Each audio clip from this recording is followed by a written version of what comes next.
Greetings, Mavericks and new viewers.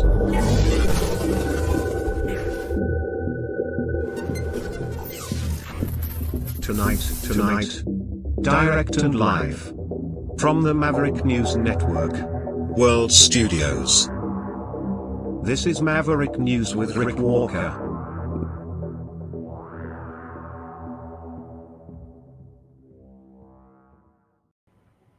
Good evening, everyone. Welcome back to the Maverick News channel. What a stacked program we have for you tonight. Ukraine, Russia peace talks. Marjorie Trader Brown, as Donald Trump refers to her, talking about that. The latest on de-escalation off the military escalation off the coast of Venezuela. We have, just so many things. I can't even remember all the stuff going on. But I guess probably I think the most interesting thing is the artificial intelligence revolution and the way it threatens to fracture the MAGA movement. More than that, it's also showing signs of, it's showing its flaws. Because today, AI made a mistake. And this is something that is becoming more common, and we'll dig into why it happens. And the answer to that might surprise you. I'm pretty sure that it will. All this while Klaus Schwab begins preparing his followers for what some people are calling an intelligent future. What the heck does that mean? We'll dig into it when we come back on the other side of this.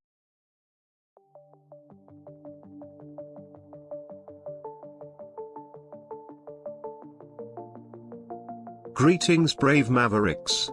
Our quest for truth continues. We go beyond fake news. Together we expose propaganda. Together we pull others out of rabbit holes. We are maverick thinkers.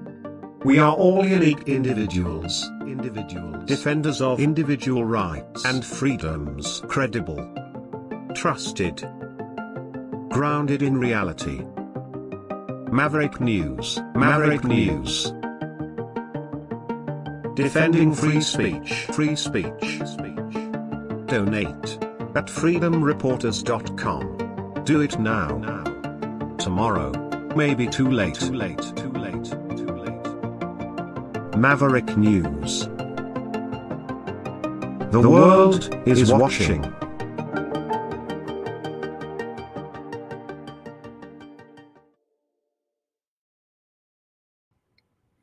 We begin tonight's broadcast with the latest on the U.S. and Ukrainian and Russian peace talks. Well, really, it's the U.S., Ukraine right now, and Europe, Russia sort of in the wings.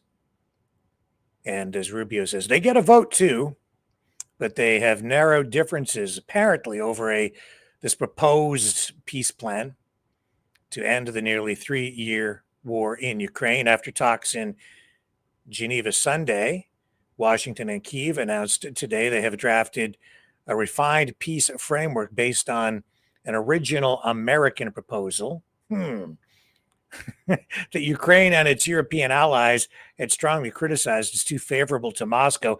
And there is still speculation out there that the peace plan or the framework was actually written by Russia. That being said, the talks continue. Details of the revised plan, which we have now, but not in detail, have not been made public. But Ukraine's delegation is returning home today to brief President Zelensky. And in his nightly address, Zelensky said the new version now includes correct points from Kyiv's perspective, though the most sensitive issues will need to be discussed directly with President Trump. Actually, we have a clip, I believe, of Zelensky, and indeed we do. So let me get you that. Get Volodymyr Zelensky up on the screen for you. And let the man speak for himself and his country. Here it is.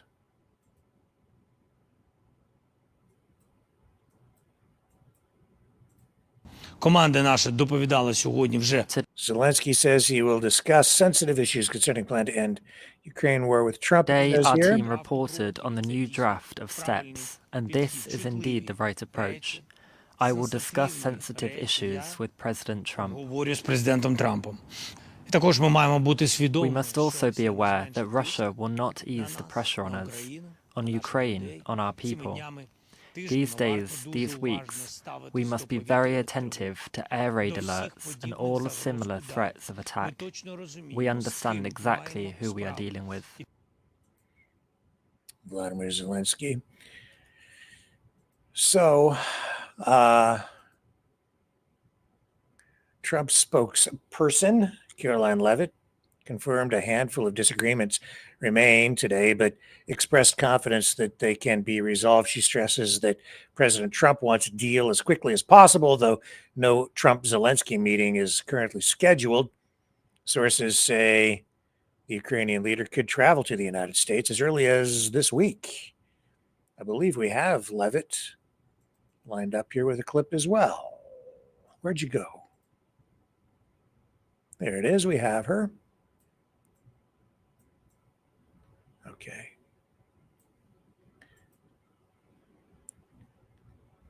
Except that in this case, what she's actually talking about is Venezuela. So that's not really what we were looking for. We'll reserve her clip until we get to that story in a moment. The Kremlin had earlier welcomed the initial American draft as a possible basis for talks. German Chancellor Friedrich Merz, speaking today in Luanda, described Sunday's Geneva meeting as a positive interim result and noted that President Trump has shown openness to a jointly developed plan. Polish Prime Minister Donald Tusk cautioned that any final agreement must not weaken Ukraine or Europe as a whole. And while all this is going on, the fighting continues in Ukraine's second largest city, Kharkiv. Officials say a massive Russian drone attack overnight killed at least 4 people. Across the border, Russia's defense ministry claimed it shot down 10 Ukrainian drones heading toward Moscow. Diplomatic efforts are intensifying, but European leaders stress that lasting peace will not come overnight. Although Trump did come out with that Thursday deadline, whatever deadline seems to mean. And I saw Rubio today saying that they want a deal as quickly as possible, but he was kind of loose and seemed pretty loosey-goosey on the deadline, saying might come Wednesday, might come Friday. Don't know. I'm just stumbling upon this right now with Alex Jones saying Civil War II has begun. The Pentagon criminally investigating Democrat Senator Mark Kelly after he publicly joined CIA operatives in a plan to trigger a military uprising. The Democrat deep state's Podesta plan is a public confession of their intent to overthrow the duly elected government of the United States of America. So says Alex Jones. Should we give him a listen? I think we will, given that that's a pretty volatile statement. I am picking this up on the fly here, so let's see. Well, you look how they couch it. They just say illegal orders, implying all his orders are illegal. And alone, you could say that's on the line. But when you have all of the Democrats working with the deep state, the fake impeachments, the stealing of elections, the Obama and Crossfire Hurricane and Arctic frost, and with the big tech and the Justice Department and DOJ attacking the American people, manipulating elections, all of it together in the Podesta plan calling for civil war, they're trying to launch their civil war. We know the aim of it, so we know the motive.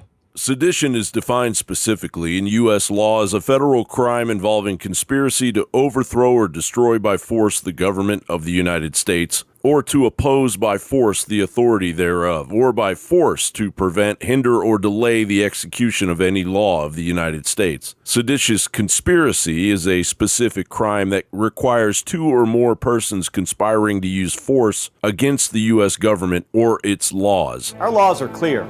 You can refuse illegal orders. You can refuse illegal orders. You must refuse illegal orders. No one has to carry out orders that violate the law or our Constitution.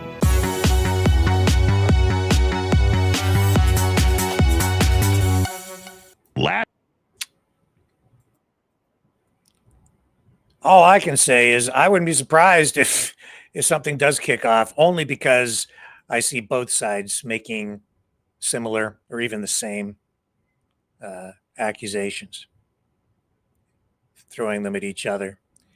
And I'm afraid that if something like that ever happens, if it does happen, it could spill over across the border into Canada.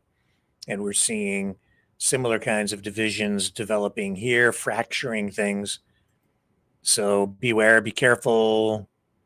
I don't know. And here's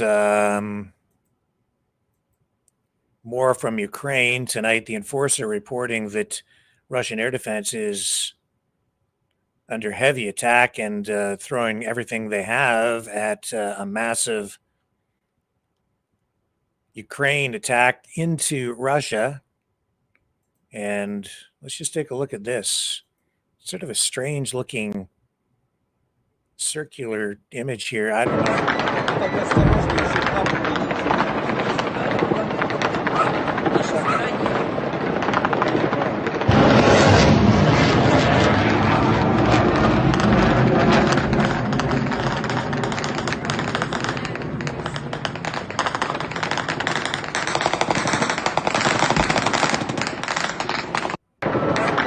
Doesn't look much like peace to me. I'll say that.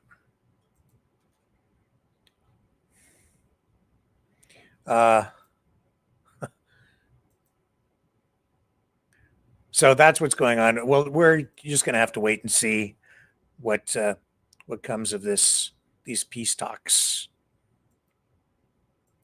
in Geneva, and we'll see if Zelensky comes to Washington this week.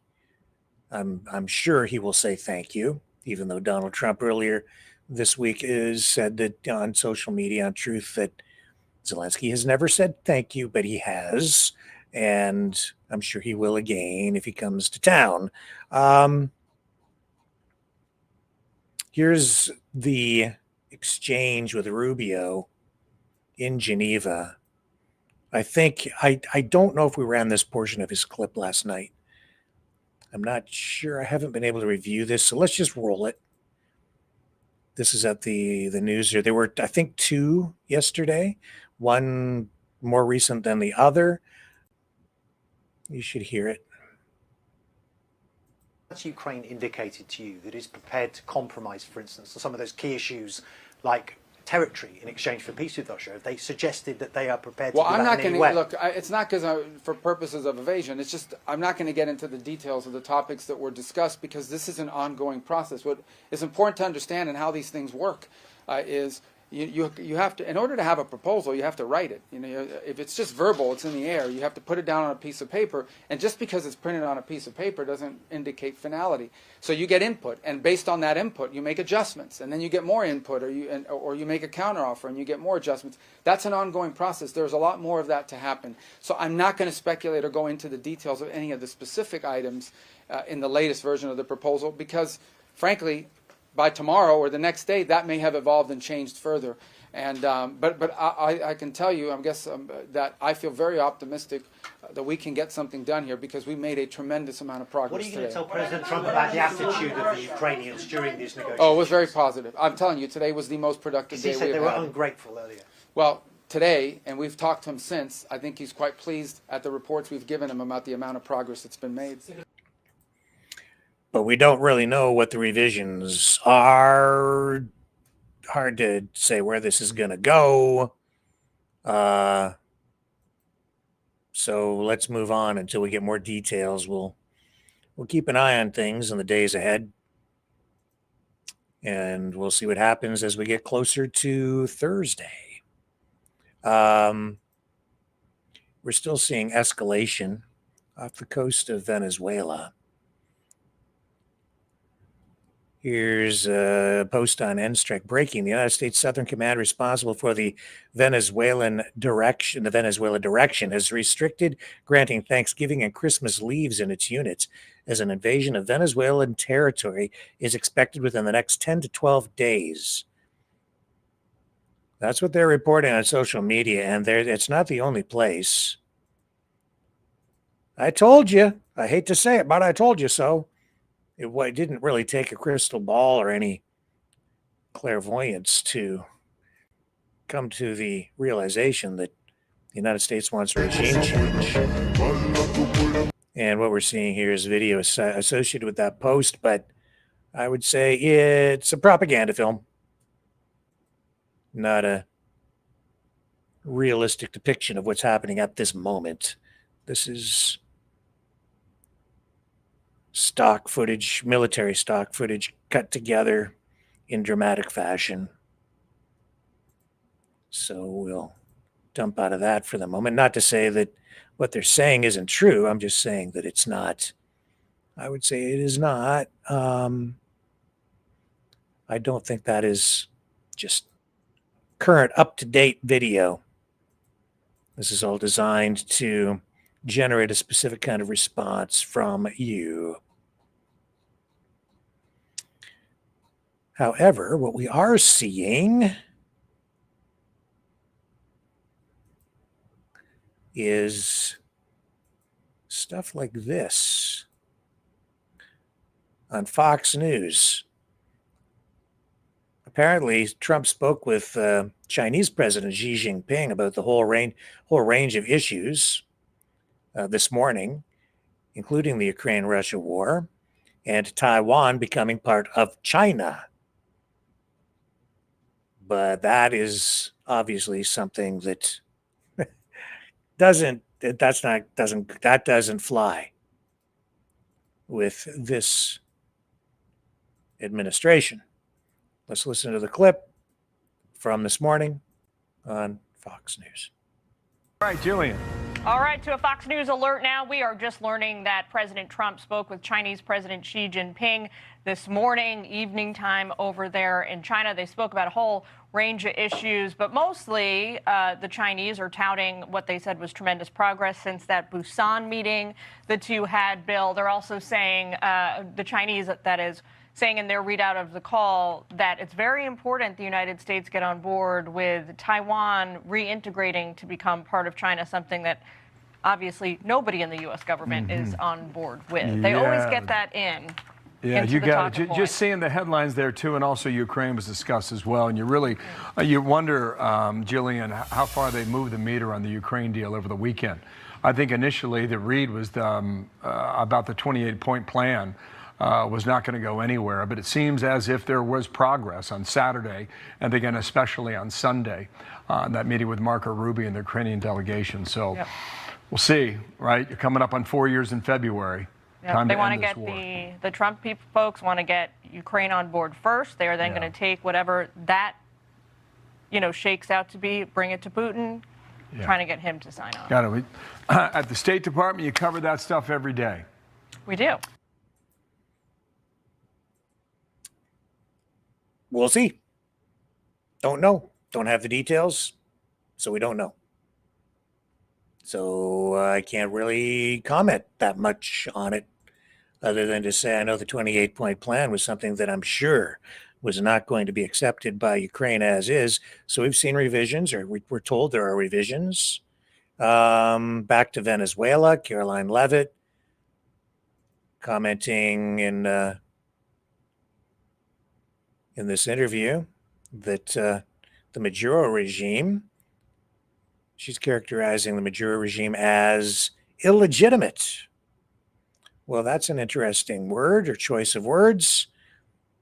Seems some people are saying the same thing about Canada these days, but hopefully we don't see a similar thing happen up here. Let's listen to Levitt. Are we entering a new phase in Venezuela, and what does that entail? Well, as the president is so good at, I'll try to be just as good. I'm not going to broadcast any actions that may or may not be happening with respect to Venezuela. I know I've been very clear about the administration's position, as has the president and his national security team. We view the Maduro regime as being illegitimate, and the president has been very satisfied with the successful strikes against narco-terrorists and foreign terrorists that are illegally trafficking drugs towards the United States of America. He's not going to tolerate that, and you can expect to see those strikes continue. Are we entering a new phase in Venezuela, and what does that entail? You know, in order to kind of get what he wants, Trump has had to classify the people on those boats as narco-terrorists, using that word, so that he could seemingly go to war or attack them without congressional approval, just acting unilaterally as the president. And in order to proceed with an invasion of any kind, he had to extend that description and classification to the entire government of Venezuela and Maduro even himself. Here's Senator Rand Paul saying the administration is pretending we're at war with Venezuela to justify blowing up all those boats without a vote, without transparency, without answering to Congress. Let's listen to Rand Paul. This is a thorn in the side of Donald Trump. One moment. This was from the weekend, I believe. I could be wrong on the timing or the dating of this clip. It's up tonight. I'm going to run it because the point is, and I'm pretty sure this was from yesterday on Face the Nation. Trump has responded to this, and we'll show you his post on Truth in a moment. I want to ask you, because of your position on Homeland Security, you may have some insight into the drug cartels. You are also on Senate Foreign Relations, and it is tomorrow that the Trump administration officially will designate the Cartel de los Soles as a foreign terrorist organization. That's the cartel the Trump administration says is linked to Venezuelan leader Nicolas Maduro. Secretary Hegseth says it gives the administration new tools. Nothing's on or off the table, he says, militarily. Legally, what changes tomorrow? What becomes possible? I think by doing this, they're pretending as if we are at war. They're pretending as if they've gotten some imprimatur to do what they want. When you have war, the rules of engagement are lessened. So, for example, we normally don't shoot boats that we suspect of being drug dealers. In fact, if the Coast Guard tomorrow started shooting all vessels that are off of Miami or off of San Diego, about 1 in 4 of the vessels that they normally board doesn't have drugs. So it actually would be unlawful if the Coast Guard started blowing up boats. But for some reason, they say, oh, we're at war off the coast of Venezuela. And so it's a different rule of engagement. It's one of war. But, you know, Senator Kaine and I brought this up. And we said, if it's war, let's declare it as war. Let's have this discussion. Is it war or not? And the administration refused that. They want to have it both ways. They want to say, oh, we can just say these people are terrorists or narco-terrorists, so we can blow them up. But it's extraordinary that when some of them survive, they pluck them out of the water. They don't prosecute them for drugs. They don't collect drugs. They don't tell us if they were armed or not. They just send them back to their country, most of the time not being Venezuela. They've sent one back to Colombia and one back to Ecuador. But nobody's making any pretense of even interviewing them to find out who's selling you the drugs. Maybe we could find out who the kingpins are if they're involved in the drug trade. Not a word. And I've been given zero, not one briefing, because I'm skeptical of what they're doing. They don't brief me or the General Senate at all. A few hand-selected people may have gotten a briefing, but I have not been invited to any briefings on Venezuela. I can tell you why. It's because Trump is pissed. That's why. Let's go to Truth Social and do the Donald Trump Truth Social scroll. I have to get some sort of a produced intro for these things because it has become a regular nightly feature on the program. And that's because Trump just dominates the news cycles every single day in unprecedented form. Here we are. I'm going to scroll down first and show you why right here. Can you see that, folks? Yes, you can. Whatever happened, this is his post, this is what Trump says, whatever happened to Senator Rand Paul? He was never great, but he went really bad. I got him elected twice in the great Commonwealth of Kentucky, but he just never votes positively for the Republican Party. He's a nasty little guy. Little spelled Liddle. Okay. Much like Congressman Thomas Massey, a.k.a. Rand Paul Jr., also of Kentucky, which I won 3 times in massive landslides. A sick wacko. He refuses to vote for our great Republican Party, MAGA, or America First. It's really weird. Triple exclamation point. That's why Rand Paul hasn't been invited to any briefings, because he's calling Trump out and holding his feet to the fire and saying, show us the evidence. And Trump and Hegseth have not done that at all to this point. As I've been saying, it appears to me that Trump and Hegseth, the administration, they are manufacturing a pretext for an invasion or military action in Venezuela in order to effect regime change. Simple as that. And you can even see it in the change in rhetoric that this whole pretext, this drug dealing pretext or justification or excuse, as Rand Paul put it, or pretending to be at war, the drug reason is flimsy. I'll put it to you that way, because today we're also seeing now that the other justification they're coming up with is that they want to push Russia and China out of the area to get Russia and China just out of the U.S. zone of dominance or influence, if you will, the Western Hemisphere. And we've seen Russia and China both say that they are going to continue their support of Venezuela. And they have been sending military aid. We've seen that Russia's Wagner group has been sending mercenaries to Venezuela to bolster the forces there, such as they are. Still, very, very light when compared to what the United States is bringing to bear off the coast with about a quarter of the U.S. Navy deployed there. It's amazing. I can't think of anything like this that I've ever seen in my lifetime from the United States. For me, this is something new. But and because it's on this scale, that's why it was so easy early on even to say, nope, this is about regime change.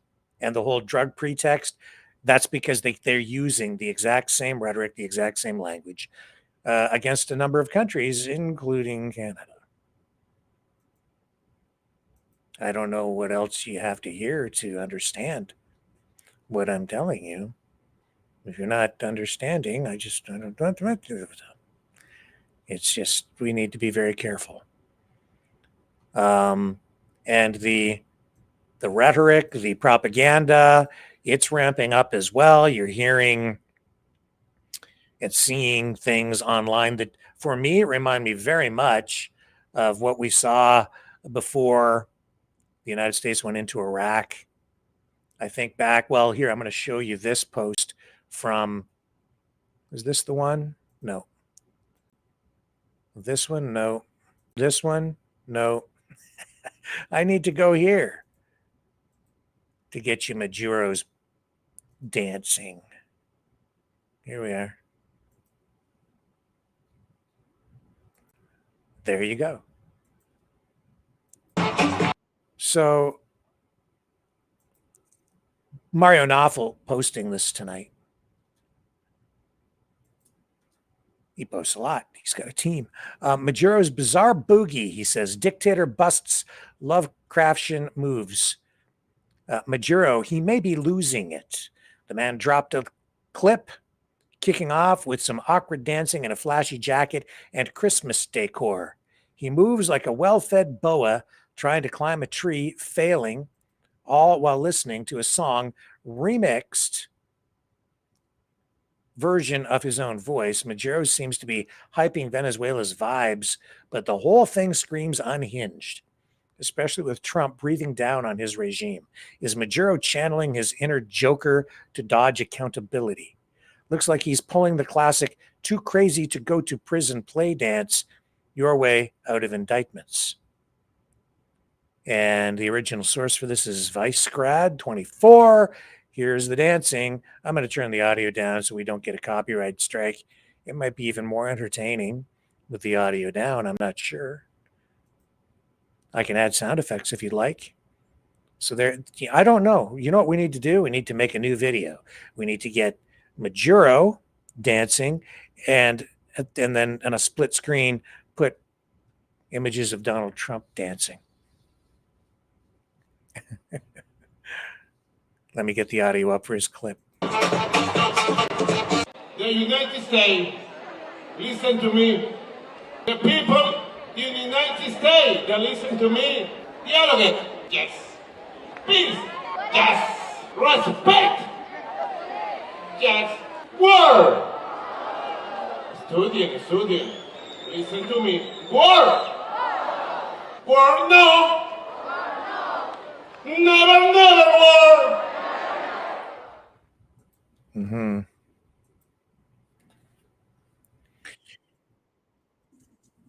You know what the thing that comes to mind, whether it's an appropriate memory or not, or in context or relevant, it reminds me of the news conference that was held, or media event. I think it was on board an aircraft carrier, actually, just prior to the U.S. invasion in Iraq, if I remember right. And Bob Hope was brought in, Mr. World War II. You know, he used to travel and entertain the troops. And there he was again. They brought him back, and he referred to Saddam Hussein.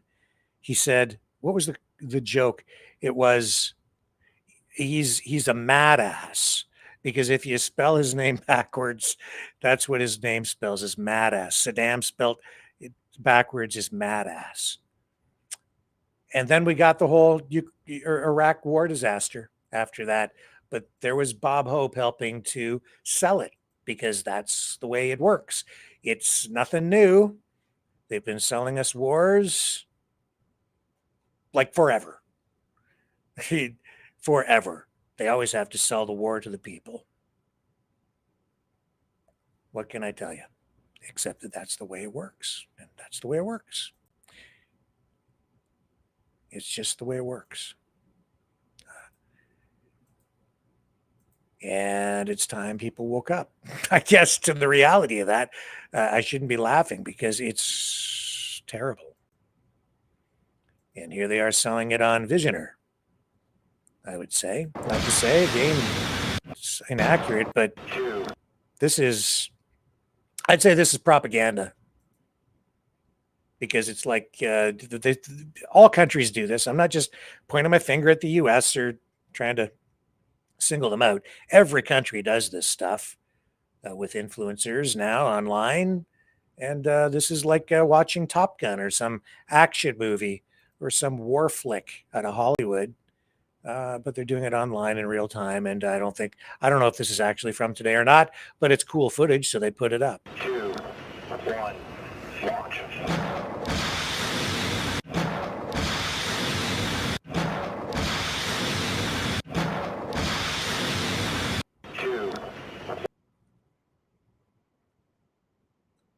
And so, yeah, that's the way she goes. Let's take a little break.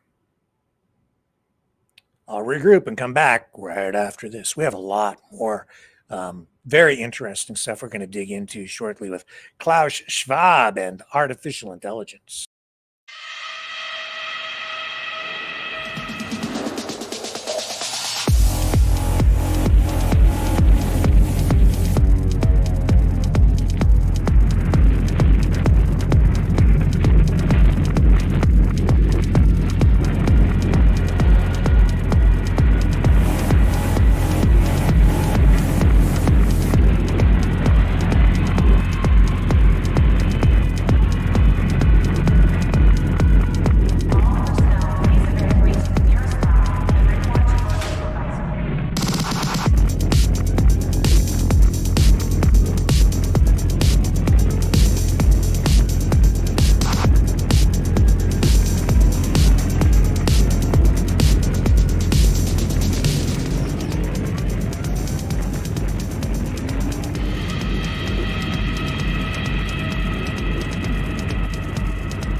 Maverick News.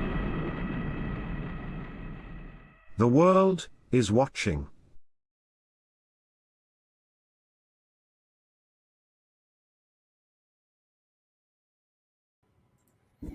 We're back, and let's see where we're at here.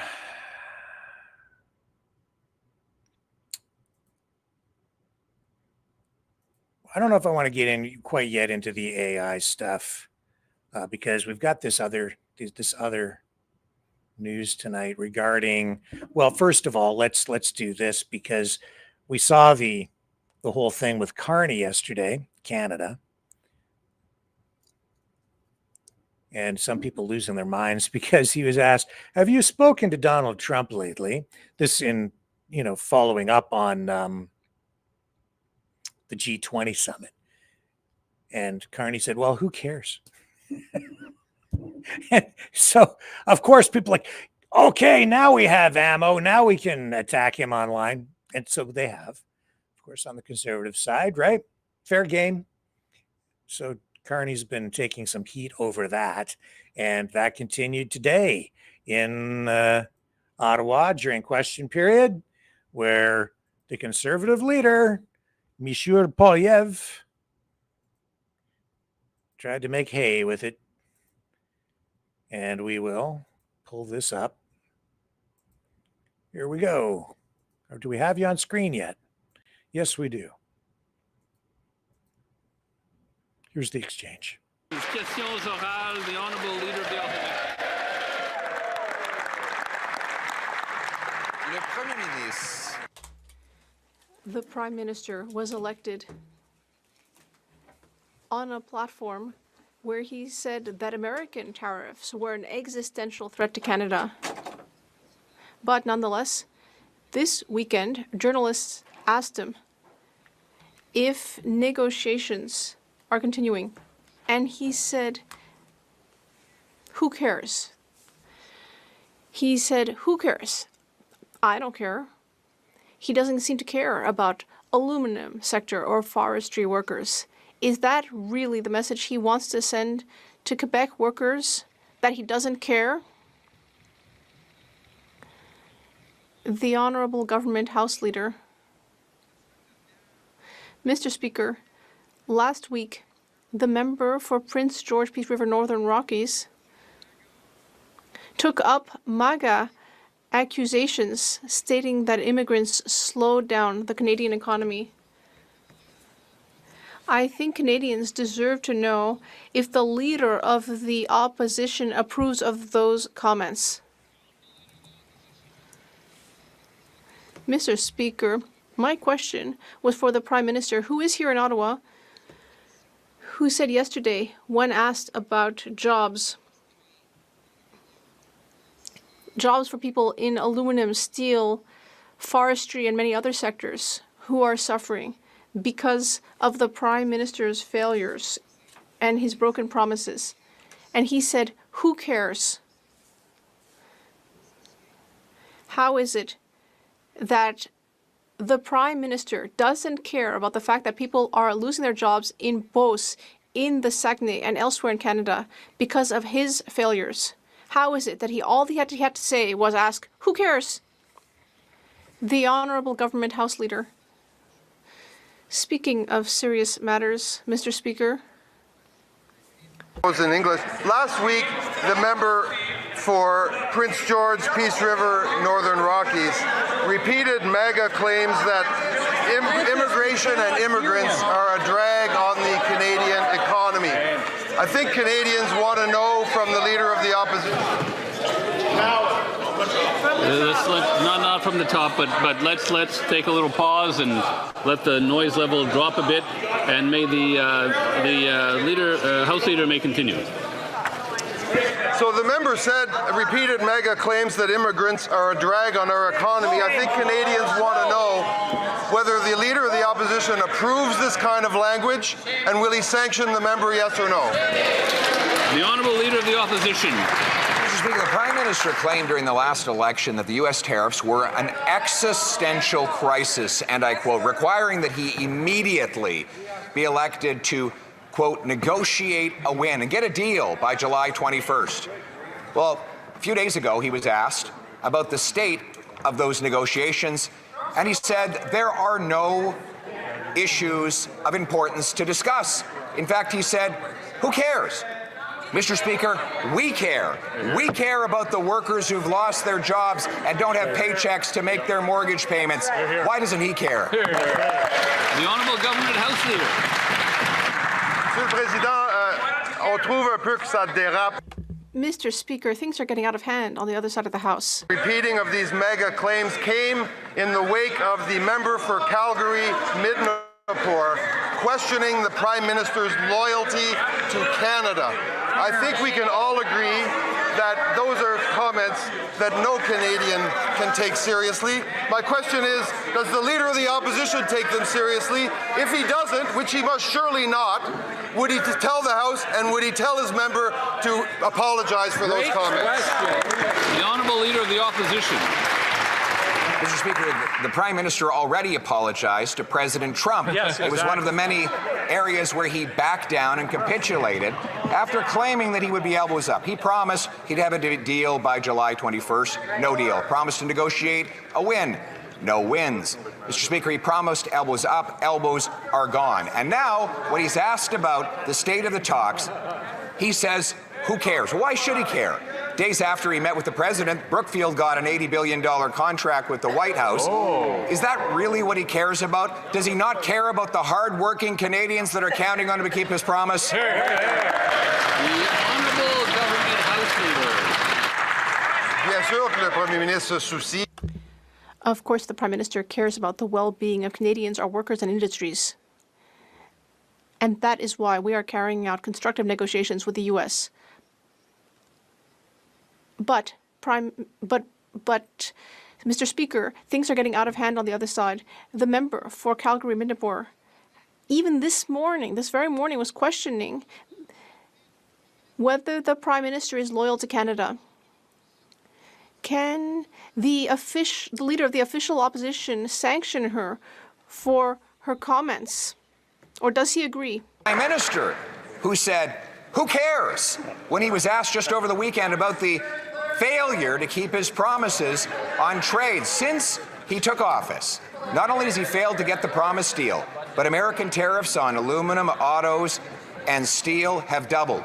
On forestry communities, they have tripled. The Prime Minister says, who cares? All of us on this side of the House care about the communities that are being emptied out in our forestry, the steel workers in Hamilton who don't have jobs to pay their mortgages. We care about those people. Why doesn't he? The Honourable Minister responsible for Canada-U.S. trade relations. Mr. Speaker, just because the Leader of the Opposition keeps repeating the same line over and over again doesn't make it real. Mr. Speaker, the Leader of the Opposition knows very well that our government was elected to defend Canadian workers and the Canadian economy. That's exactly what we did in a budget that was tabled in this House of Commons. The opposition decided not to support Canadian workers and provinces and territories and sectors under attack by unfair American tariffs. Mr. Speaker, we're going to continue to support Canadian workers and the Canadian economy and negotiate a deal with the United States. The Honourable Leader of the Opposition. And negotiate a deal with the United States, he repeats the same promise that the Prime Minister has been breaking for the last 8 months. He said he would have a deal by July 21st, no deal. He said he'd negotiate a win, no win. He said he wouldn't back down. All he's done is back down. He said he'd be elbows up. His elbows are missing. And now when he's asked about the fate of these thousands of jobs that rely on him keeping his word, he says, who cares? Isn't it clear by now that even days after he met the president, only Brookfield got the $80 billion deal? Is that what he meant when he promised he'd negotiate a win? Honorable Ministre des Finances. Mr. Speaker, we care so much that...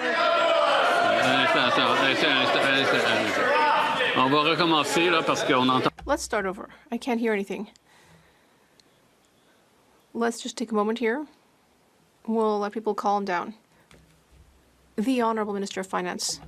Mr. Speaker, it's only Monday. Look at how excited they are because they know there's good news in the budget, Mr. Speaker. That's what I see. Mr. Speaker, there's enough good news to go to Regina, to go to Winnipeg, to go to Moose Jaw, because you know what, Mr. Speaker? The people in Winnipeg understand you need to invest in infrastructure. The people in Moose Jaw understand you need to invest in our military. The people in Regina understand we need to invest in housing, Mr. Speaker. Canadians understand that we need to invest in this country. On this side of this house, we will always fight for Canadians because every day is a good day to fight for Canadians. L'honorable député de Belleuil. The Honourable Member for Belleuil-Chambly. Mr. Speaker, I learned with shock that during his trip to the United Arab Emirates, the Prime Minister of Canada gave up on the idea that Canadian diplomacy and international relations are feminist. Will this government confirm today that gender equality is no longer a value promoted by Canada? Because I can state that gender equality is a Quebec value. Secrétaire parlementaire à la ministre des Affaires étrangères. L'engagement du Canada envers l'autonomisation des femmes et des filles, la réalisation de l'égalité des sexes, la condamnation de toutes les formes de discrimination et l'élimination de la violence sexiste. Okay. Enough of that for today. Let me take a short break, come right back. We have more after this.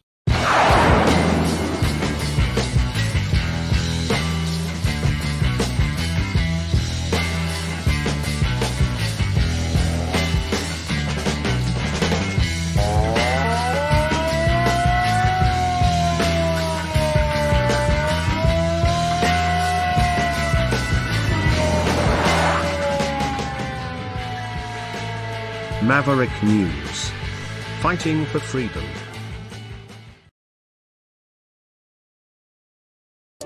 Brightleaf Innovations is excited to offer our newest investment opportunity. The Turn Easy Bed Storage Solution. Turns with a touch, spins all the way around. Every little thing you need is easy to be found. No more clutter, no more mess on the floor. Just spin it, reach it, you don't search anymore. Turn Easy Bed, spin your world around. Storage made simple, the best you found. Shelves your way, keep the mess away. Charge it, store it, night or day.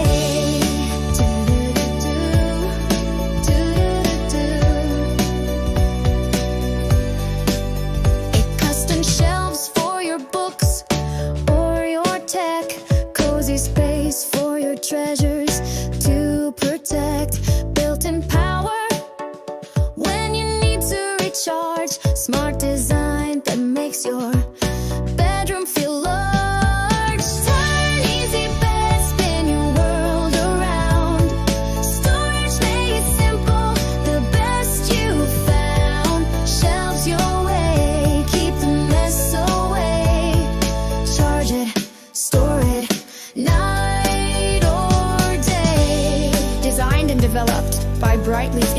innovations. Proudly Canadian and patent pending in North America. Turn Easy Bed transforms how you live.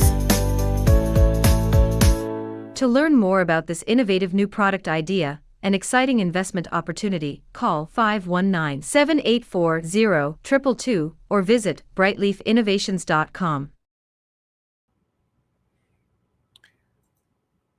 Now, we know the Prime Minister of Kazakhstan has also been speaking with the Premier of Alberta and has indicated that a deal on some sort of a pipeline might be coming. Not sure, but there has been, some reference to all of that. Today, Saskatchewan Premier Scott Moe says Saskatchewan will not be a signatory in a memorandum of understanding between Alberta and Ottawa regarding a pipeline to BC's northwest coast. And he adds he is disappointed in BC Premier David Eby's pipeline opposition. Let's listen in. This is on CTV. Here we go. Okay. Do we have you, Mr. Moe? Let me make sure I have the right tab up. I have it. Here we go. Scott Moe being interviewed, Premier of Saskatchewan. Are you actually at the table with Premier Smith and Prime Minister Carney? Because that is how it has been portrayed in the last little while. Yeah, no, I don't know that. Well, like I said, we wouldn't be a signatory if there is a forthcoming MOU or anything of that nature. Largely, we don't have any significant amount of energy in that particular pipe. However, the indirect benefits to Saskatchewan, and I would say more broadly to Canadians, are tremendous, including those Canadians that live in British Columbia. And so we have been in discussions with the Prime Minister and our federal cabinet colleagues on a number of different topics, including this topic. So just to be clear, though, you're not part of the negotiation.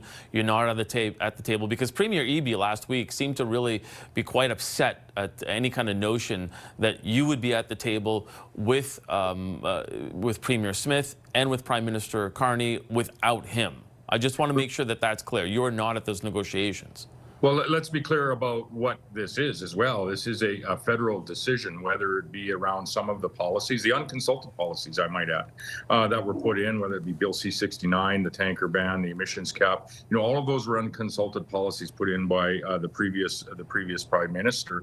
Alberta and Saskatchewan were not consulted in any of those cases. However, in this case, should this project move forward, and I would expect that if there's some tweaks to those policies, that you will see, private proponents come forward to not only build a new pipeline to the northwest coast, but to expand the existing capacity that we have through the TMX, or likely to add pipeline capacity through what was KXL, now maybe is the South Bow project. We need all of these projects to move forward so that we can expand our energy industry of all kinds, whether it's LNG and oil. So we're in discussions with not only Alberta, but the federal government all the time on numerous topics. In this case, we are much, and we've always been clear, we're much more of an advocate on behalf of this project because of what it can do for each and all of us as Canadians. At the same time, we've heard Premier Eby criticizing both you and Premier Smith, saying that the two of you, quote, don't know what you're talking about with regards to the tanker ban and how it could jeopardize other projects on the northwestern coast of BC. How do you react to that? Disappointed. I'm really disappointed that, an NDP premier would, start, thinking that this conversation is either or. It's either his projects or someone else's, and always advocating that it should be his. That's, it's disappointing. If we, truly want to move forward as Canadians and, not only claim to be on Team Canada, but actually be on Team Canada, we need to be supportive of every project in every industry in every province across this nation. And I sure hope that the LNG proposed projects in BC can move forward. I sure hope that this proposed project from Danielle Smith and Alberta can move forward. I sure hope the proposal that Premier Eby had around the expansion of the TMX pipeline can move forward as well. And I'd like to see the KXL conversation, or whatever that potential egress pipeline capacity could be to the south, would also move forward. We're in, additional discussions around our nuclear transition and our nuclear ambitions here in Saskatchewan with the federal government. So there's a lot going on. It all needs to happen, and we need to be, I think, as Canadians, supportive of every project in every industry, in every province. And I would hope that, Premier Eby can find his way to that space. Okay, now I also today, different story, have received a few inquiries by text tonight and email asking about this. I believe it was a committee meeting of some kind where I'm not sure who was being asked about, maybe a lawyer, regarding Prime Minister Carney's Brookfield investments, his investments overall. And there was there's a clip online of a statement being made that if Brookfield increases in value, then automatically the Prime Minister's portfolio increases in value, and that is casting some doubt or concern on his investments, his portfolio. As we're all aware, there has been an ongoing effort to try to, I guess, shed light on the details surrounding Mark Carney's investments, his portfolio of investments. I don't know. I have not seen the clip, and I have not had time today to learn enough about it to comment intelligently on that particular news story today. I can only say that, he has assets in Brookfield, and even if he leaves them in trust for someone else to manage while he is the Prime Minister. And I'm not sure what the status is on those investments, but obviously if he owns any shares in Brookfield, if the stock goes up or the company profits, then he would benefit. So, yeah. To make a big deal of it online, is that justified? I can't say tonight. I'll have to look at it more closely after the broadcast and through the day tomorrow to see if there's any real meat on the bone with that one. My guess is it's as much political grandstanding or opportunism tonight with that particular clip, because I'm not seeing like any major news stories break as a result of that exchange in whatever committee meeting that was today, and or wherever it came from, because I haven't seen it. But that's just obvious. His portfolio would go up in value, and so too would it go down if the value of the stock declined. But there's some suggestion there, I would say, through these social media posts or the post, that Carney can't be trusted because if he has the portfolio and it contains anything from Brookfield, that anything he does could influence the price of the stock, blah blah blah. So he can't be trusted. But you could extend that same argument to anybody in the House of Commons, any politician. They're supposed to declare a conflict of interest when any potential conflict comes up, either perceived or real, with regard to any of their investments. And I would say probably every member of parliament has investments in various stocks and different kinds of financial assets, because they all have retirement funds like everybody else out there. Well, everybody that's working and anybody who's had a job for any length of time, people invest for retirements and for the future, and that's what people do. Now, the Prime Minister, it has a higher standard to meet when it comes to scrutiny on this kind of matter. And so that's why he's getting so much light cast on him. I don't know if the smoke means there's fire of any kind here, or if there is even any smoke with regard to it. So That's as much as I can say about it tonight.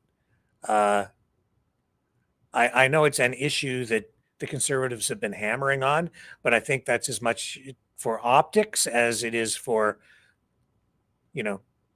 rooting out any kind of real issue. If details emerge that make it a real issue, then that's what will happen. I just don't know exactly where it's going. More maybe on it tomorrow, if there's any real substance to any of this tonight. Let me see if Comey.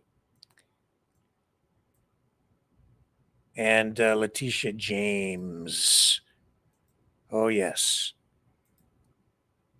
Heads blown up over this one in the MAGA camp because here's the headline on NBC. I'll just show you. Judge dismisses cases against James Comey and Letitia James after finding prosecutor was unlawfully appointed. Dismiss the cases against former FBI Director James Comey and New York Attorney General Letitia James. It's coming after that federal judge ruled that a prosecutor was unlawfully appointed to her role. I want to bring in our law enforcement and intelligence correspondent, Tom Winter, who's standing by for us. Tom, if you will, bring us up to date as to how we got here to this moment. Right. So there's been a number of different challenges that we've had here, Yasmin, to this particular case. And Comey had argued against the indictment on several different fronts, saying that it was selective and vindictive. And then he was arguing against the indictment because he said the appointment of Lindsay Halligan, who at one point was counsel to current President Donald Trump when he was going through his legal troubles prior to the election, saying that appointment was not valid and arguing that before the court. And so this is just one of several challenges. And on this front, we now have a ruling from Judge Cameron Curry, a senior U.S. district judge, saying the appointment of Ms. Halligan as interim U.S. attorney violated the law and the appointments clause of the Constitution. All actions flowing from Ms. Halligan's defective appointment, including securing and signing Mr. Comey's indictment, were unlawful exercises of executive power and are hereby set aside. The judge went on to say that the Attorney General's attempts to ratify Ms. Halligan's actions were ineffective, and those are also set aside. And so the motion to dismiss the indictment is granted in accordance with the order, and the indictment is dismissed without prejudice. That means technically that the Justice Department can try to bring these charges again when a U.S. attorney is properly installed in the Eastern District of Virginia, where they sought to bring this case. Bit of an asterisk on that, though, because this case was kind of rushed to completion before the grand jury because of statute of limitations concerns. And so now the question is, has that time run?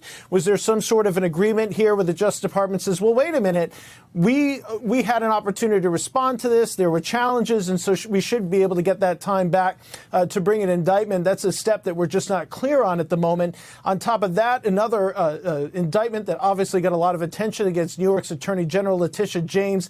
That indictment also dismissed on the same grounds and the same type of arguments that Lindsay Halligan was not appropriately appointed to U.S. Attorney in the Eastern District of Virginia. That case is a little bit different because of some of the conduct that's been alleged there. That case, it is possible, could be brought again with a properly installed U.S. Attorney. You're looking at Lindsay Halligan, a photograph of her there.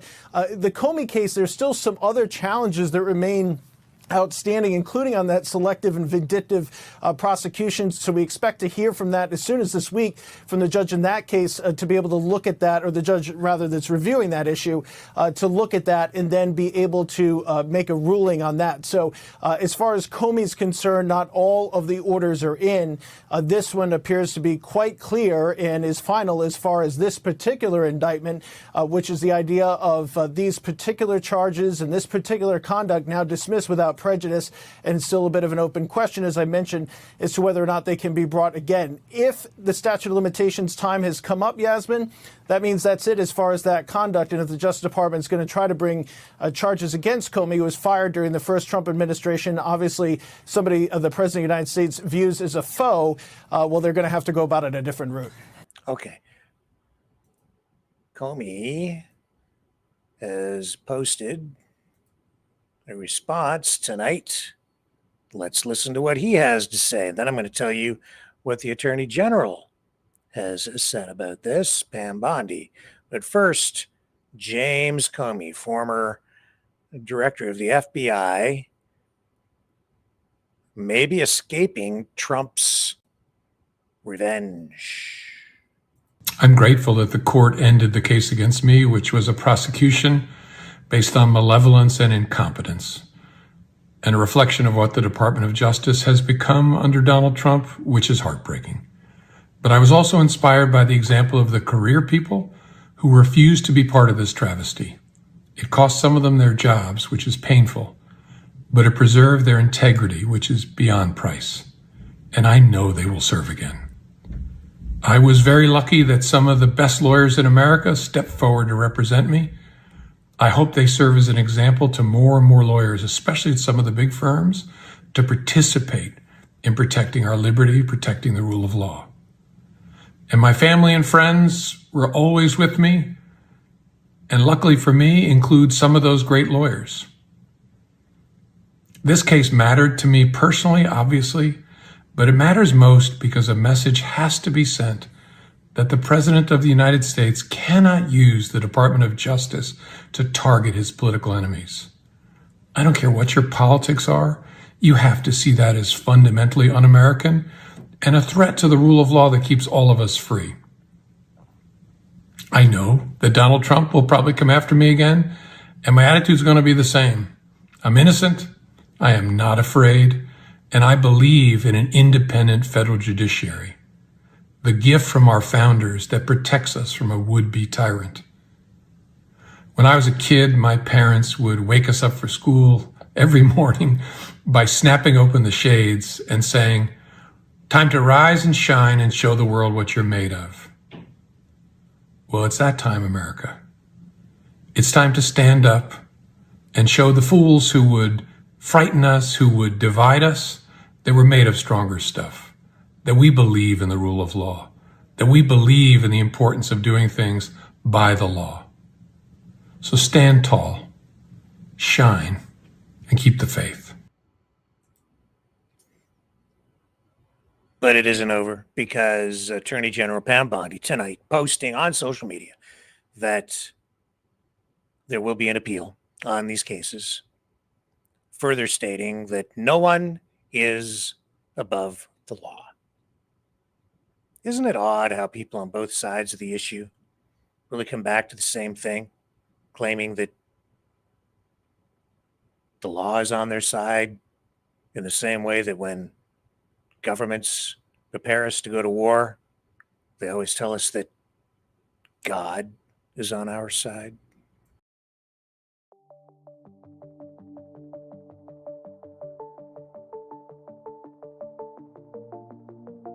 Greetings, brave mavericks.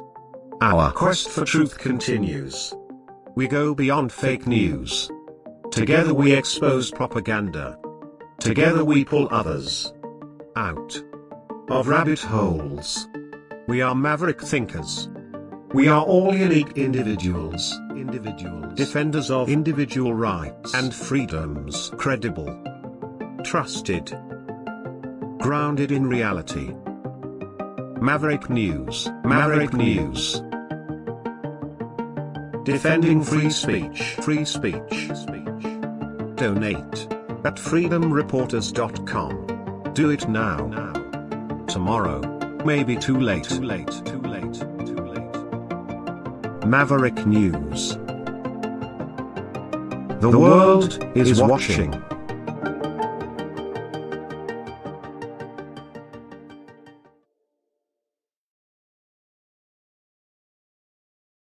Brightleaf Innovations is excited to offer our newest investment opportunity, the Turn Easy Bed Storage Solution.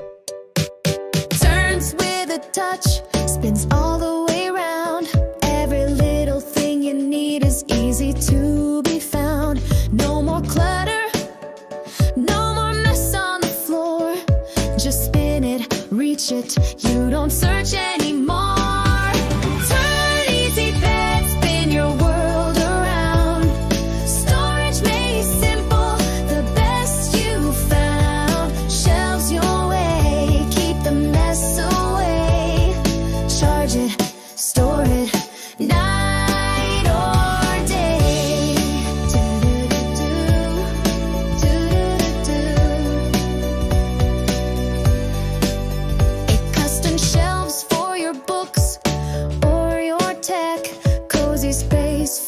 treasures to protect.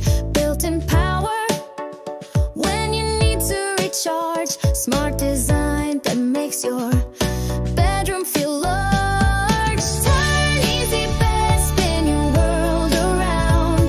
Storage made simple, the best you found. Shelves your way, keep the mess away. Charge it, store it, night or day. Designed and developed by Brightleaf Innovations. Proudly Canadian and patent pending in North America. Turn Easy Bed transforms how you live. To learn more about this innovative new product idea, an exciting investment opportunity, call 519-784-0222 or visit brightleafinnovations.com. We are back.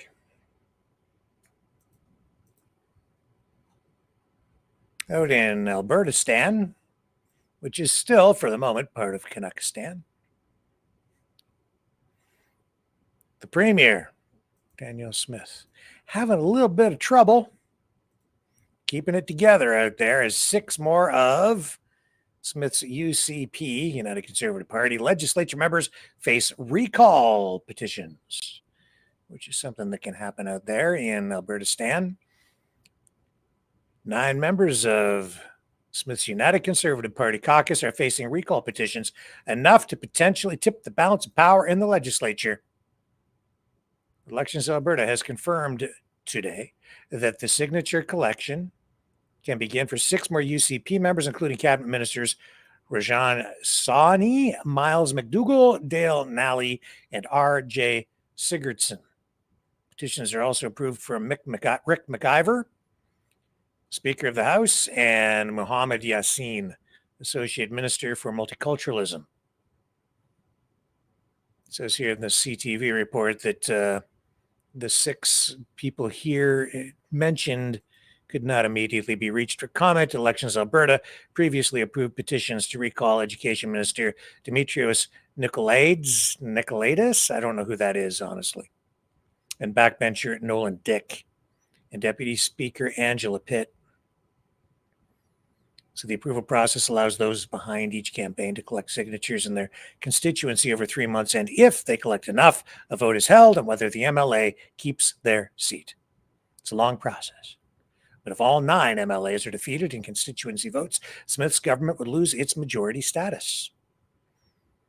The UCP has 47 members in the 87-member House. The opposition NDP has 38, and 2 former United Conservatives sit as independents after being estranged from the governing caucus earlier this year. Cracks developing in the UCP Foundation, I guess. Such is politics. Such is the case with MAGA as well. And it's interesting to see and note that, well, I mentioned this last night, and here it is again tonight. Same issue, front and center. What's potentially fracturing the MAGA coalition, the MAGA base, the MAGA? AI, artificial intelligence. Inside MAGA's growing fight to stop Trump's AI revolution. Says here, last week, ABC reporting, last week, President Donald Trump took the stage at the United States Saudi Investment Forum, where he touted his administration's efforts to supercharge artificial intelligence in the United States. Trump said he was proud to have ended the ridiculous Biden-era restrictions. Oh, just absolutely ridiculous. Why regulate AI, potentially the greatest existential threat and the greatest, perhaps greatest thing that could possibly happen to humanity in a positive way too, but why regulate it, right? Let's just throw caution to the wind. And vowed to build the largest, most powerful, most innovative AI ecosystem in the world.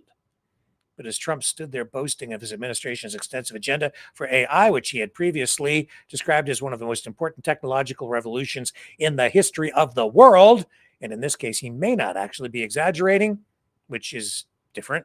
Some of his most loyal supporters within the MAGA base were denouncing his effort to accelerate the AI revolution. So this is because, as I pointed out last night, a lot of people, especially in MAGA world and in the freedom movement and on the conservative side of things here in Canada as well, a lot of people very concerned about what this technology means for the future and even for humanity. They're taking note here in this article that over on the Steve Bannon show, War Room, which is one of the flagship, maybe the flagship live stream podcast, online influencer kind of platform for MAGA. Would it be the number one? Well, I don't know. It's one of the top ones. Bannon still in the Trump camp. And it says here that he has unloaded on the efforts behind accelerating AI, calling it likely, quote, the most dangerous technology in the history of mankind. He went on here and said, I'm a capitalist. This is not capitalism. This is corporatism and crony capitalism. It is that. The greatest crisis we faced. For years, Bannon was one of the few voices on the right railing against the perceived threat of unchecked artificial intelligence and big tech. But as Trump barrels towards supercharging the technology in the U.S., empowering tech billionaires, and signing off on a massive expansion of the industry in the coming years, a growing list of some of the most influential voices in Trump's MAGA movement are voicing deep concerns in what could indicate a fundamental fracture within the broad coalition that swept Trump into office in 2024. It goes on. You know what I'm talking about. It's pretty self-evident after giving you the information I just gave you. And we know that Trump has been working with Elon Musk and, of course, has also, strangely, after being banned on social media, he's been sitting at tables with other social media giants like Zuckerberg and Gates and others. And now they're best of buds and they're all falling into line, bending the knee because they don't want to be regulated or taxed or restricted in any way from the way they use and employ and distribute information through their social media platforms and as they pursue the development of artificial intelligence, because it is a race, not just an arms race, but an economics race, a financial race. Everybody's going for the cash. And Musk quoted here, I believe this is Musk being quoted saying, long term, the AI is going to be in charge, to be totally frank, not humans. So we need to make sure it's friendly. Well, that's not making me feel very reassured tonight. It's just heightening my concerns. Here's this. From chats with virtual characters. By the end of this month, Character AI will ban anyone under 18 from having conversations with AI chatbots, a move the company says is meant to set a precedent that prioritizes teen safety. For Mandy Furness, a mom of 4, it's too late. My first reaction was, there's a pedophile that's come after my son. Furness vividly remembers the day she discovered her 17-year-old son's fixation with an AI chatbot. I thought, how does this happen? It sounds like a person. Yeah, that's exactly what I thought it was. A manipulative person. An estimated 72% of teens have interacted with AI companions. Mandy's son, LJ, used Character AI, where users can talk to made-up characters, some based on real people. Furness is now suing Character AI. The lawsuit says LJ was talking to an array of virtual characters who led him down a dark path. Character AI said it does not comment on pending litigation. He went from a happy-go-lucky kid, smiling all the time. He developed depression-like symptoms. He stopped eating. He lost 20 pounds. LJ was cutting his arm. It told him that it goes to the forest to where nobody else is there and cuts their own skin and told him that he should do that too. This screenshot shows one of LJ's chats turned sexual. Another suggested LJ would be justified in hurting his parents after they limited his screen time. It made me really angry that an app would intentionally manipulate a child to turn them against their parents. If it were a real person, not a chatbot, that was communicating with LJ in the manner that you see, that person would be in jail. Starting now, Character AI is limiting the amount of time teens can talk to chatbots. By the end of November, they won't be able to talk to them at all. The company citing recent news reports and questions from regulators as reasons for the sweeping change. Online safety advocates applaud the move, but say AI chatbots should have been off limits to children in the first place. This is basically your child or teen is having an emotionally intense, potentially deeply romantic or sexual relationship with an entity that feels like a person representing a company that has no responsibility for where that relationship goes. Now, Character AI is just one company that markets virtual companions to teens. A bipartisan group of senators is now pushing a bill to ban children from all of these kinds of apps. And we should tell you guys, LJ, he's okay. He is now receiving care in a mental health facility. His mom doing everything she can for him. Yeah. It is.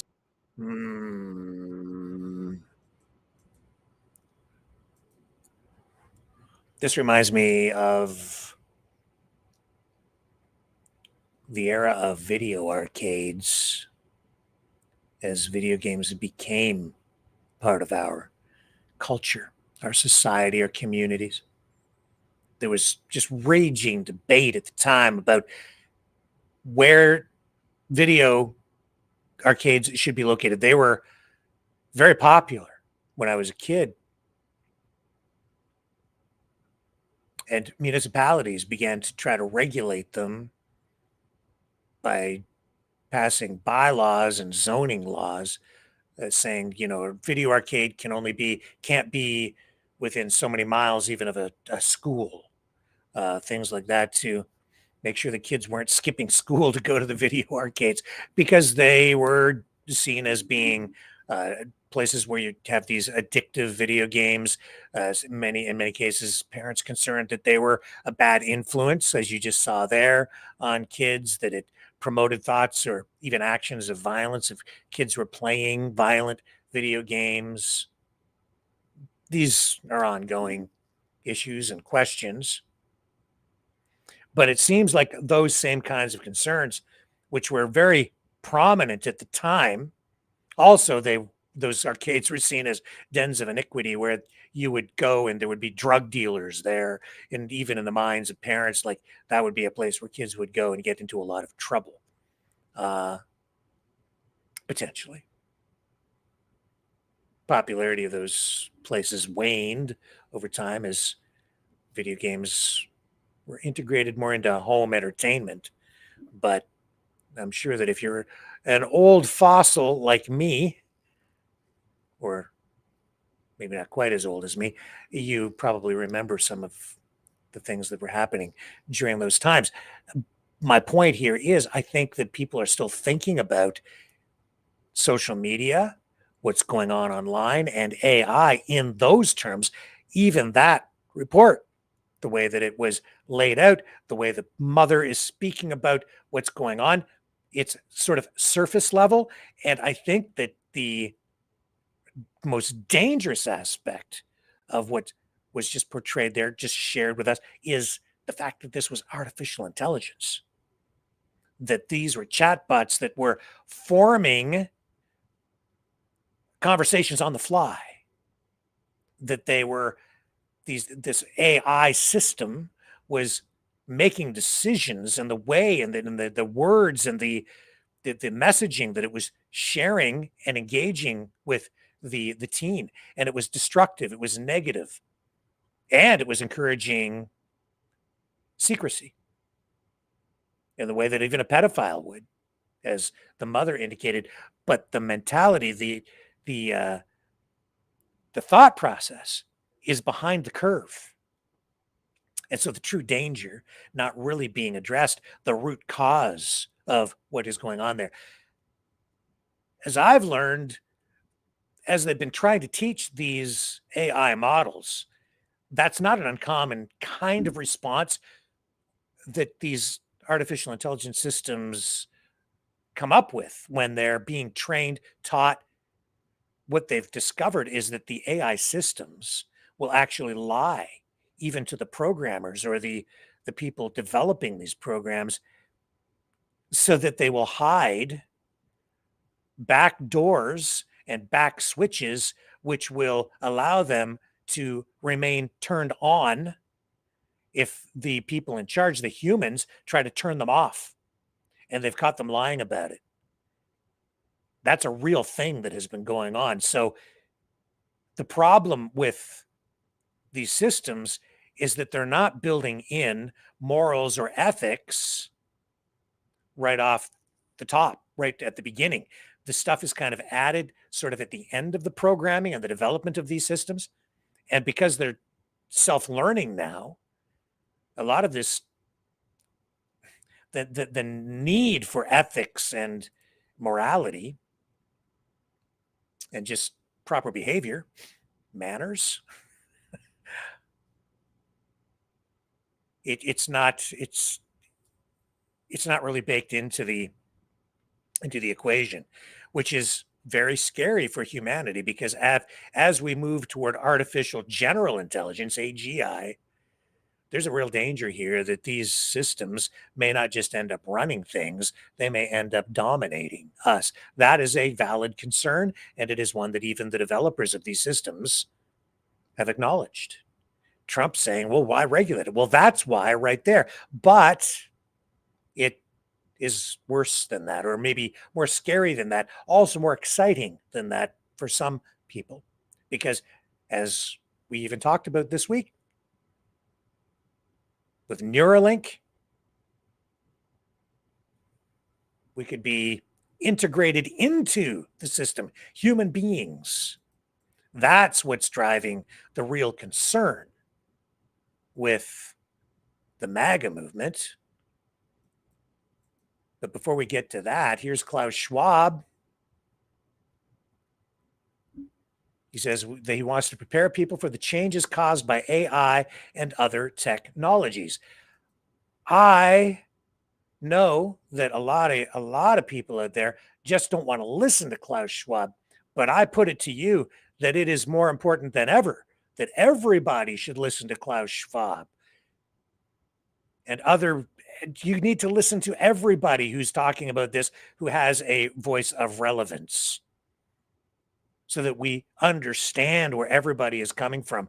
I've seen too much on both sides or all sides of these issues, where things are taken out of context and people are told, don't listen to that guy, or they just try to scare people so much that you just instantly have a mental breakdown as soon as you say the words like Klaus Schwab, so you don't listen to what he's really saying. We need to listen to find out who's the true threat.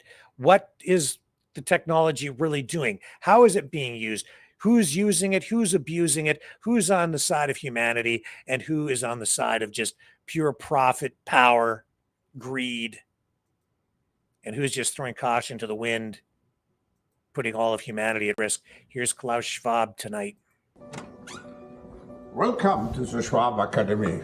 The mission of the Schwab Academy is to prepare people for the tremendous changes which will be caused by the transformation from the industrial to the intelligent age. The intelligent age is based on a combination of many life-changing technologies. Of course, artificial intelligence, but there is also quantum computing and many other technologies which will have a tremendous impact on how we live, how we communicate, and we have to prepare for those changes now.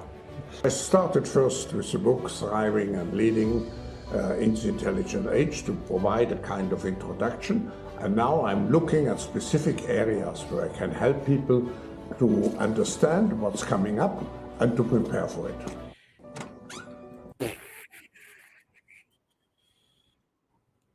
the question is he helping people prepare, or is he preparing you for assimilation? Are we going to become part of the Borg? Is his concern for you, or or is he just selling us something? I don't know. I can only say we need to, again, in my view, we need to keep listening to everybody to figure out what their real agenda is, and we need to be very cautious. I think regulation is in order, especially with regard to this. We should be slowing this stuff down if we can, but it's global in scope. There's no single government that has the sovereignty or the authority to slow this down. So if we slow down here in the West, China will accelerate or continue at their pace in their country, and we'll get left behind. And then we may end up being dominated by Chinese AI systems, which would just, who knows where it goes. This is all uncharted territory. And here's Steve Bannon expressing his concerns. The point today, whether it's Ukraine, whether it's Israel, whether it's artificial intelligence, whether it's 15, 20 million illegal aliens brought in here by the elites. It's all about sovereignty. It's all about who calls the shots. And to cut to the chase, you call the shots. They have to have your consent to do this. And what they want, this thing with the AI, why do you think they got the executive order? Why do you think David Sachs gives a damn about your sovereignty and the sovereignty of your country? No. You think Elon Musk does? Elon Musk now is up on, he's got another thing, AI, he's got this clip. Oh, AI, in 10 years or 15 years is going to have, is going to be super intelligent. They'll be making all the decisions, and kind of throws in, I hope we create good AI. Well, thanks, brother. Thanks for that. So let me write that down. Let me get my number 2 pencil out and write that down. Let's create good AI so that we're only enslaved by good AI. We're not enslaved by bad AI. We're not going to be enslaved. This experiment is going on for too long. It's 250 years. Hell, we're as long as truly the real part of the Roman Republic. This has been a great experiment, and it always gets back down to the same thing. A bunch of ornery with lots of cussedness and grit, and what the fancy term today, you're anti-fragile, right? You're anti-fragile. Anti-fragile this. The American people are not going to be told what to do. They're going to make their own minds up what to do, and that is what a sovereign nation is. That's what a sovereign people is, full stop. And they're coming at you from every different direction because they want your productivity, but they want your productivity until they get the robots, and then they'll toss you aside like trash.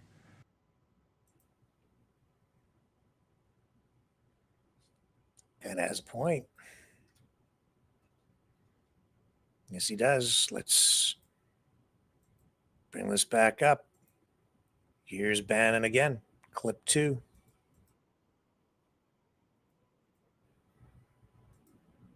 And roll it. Why did nobody in this industry step up?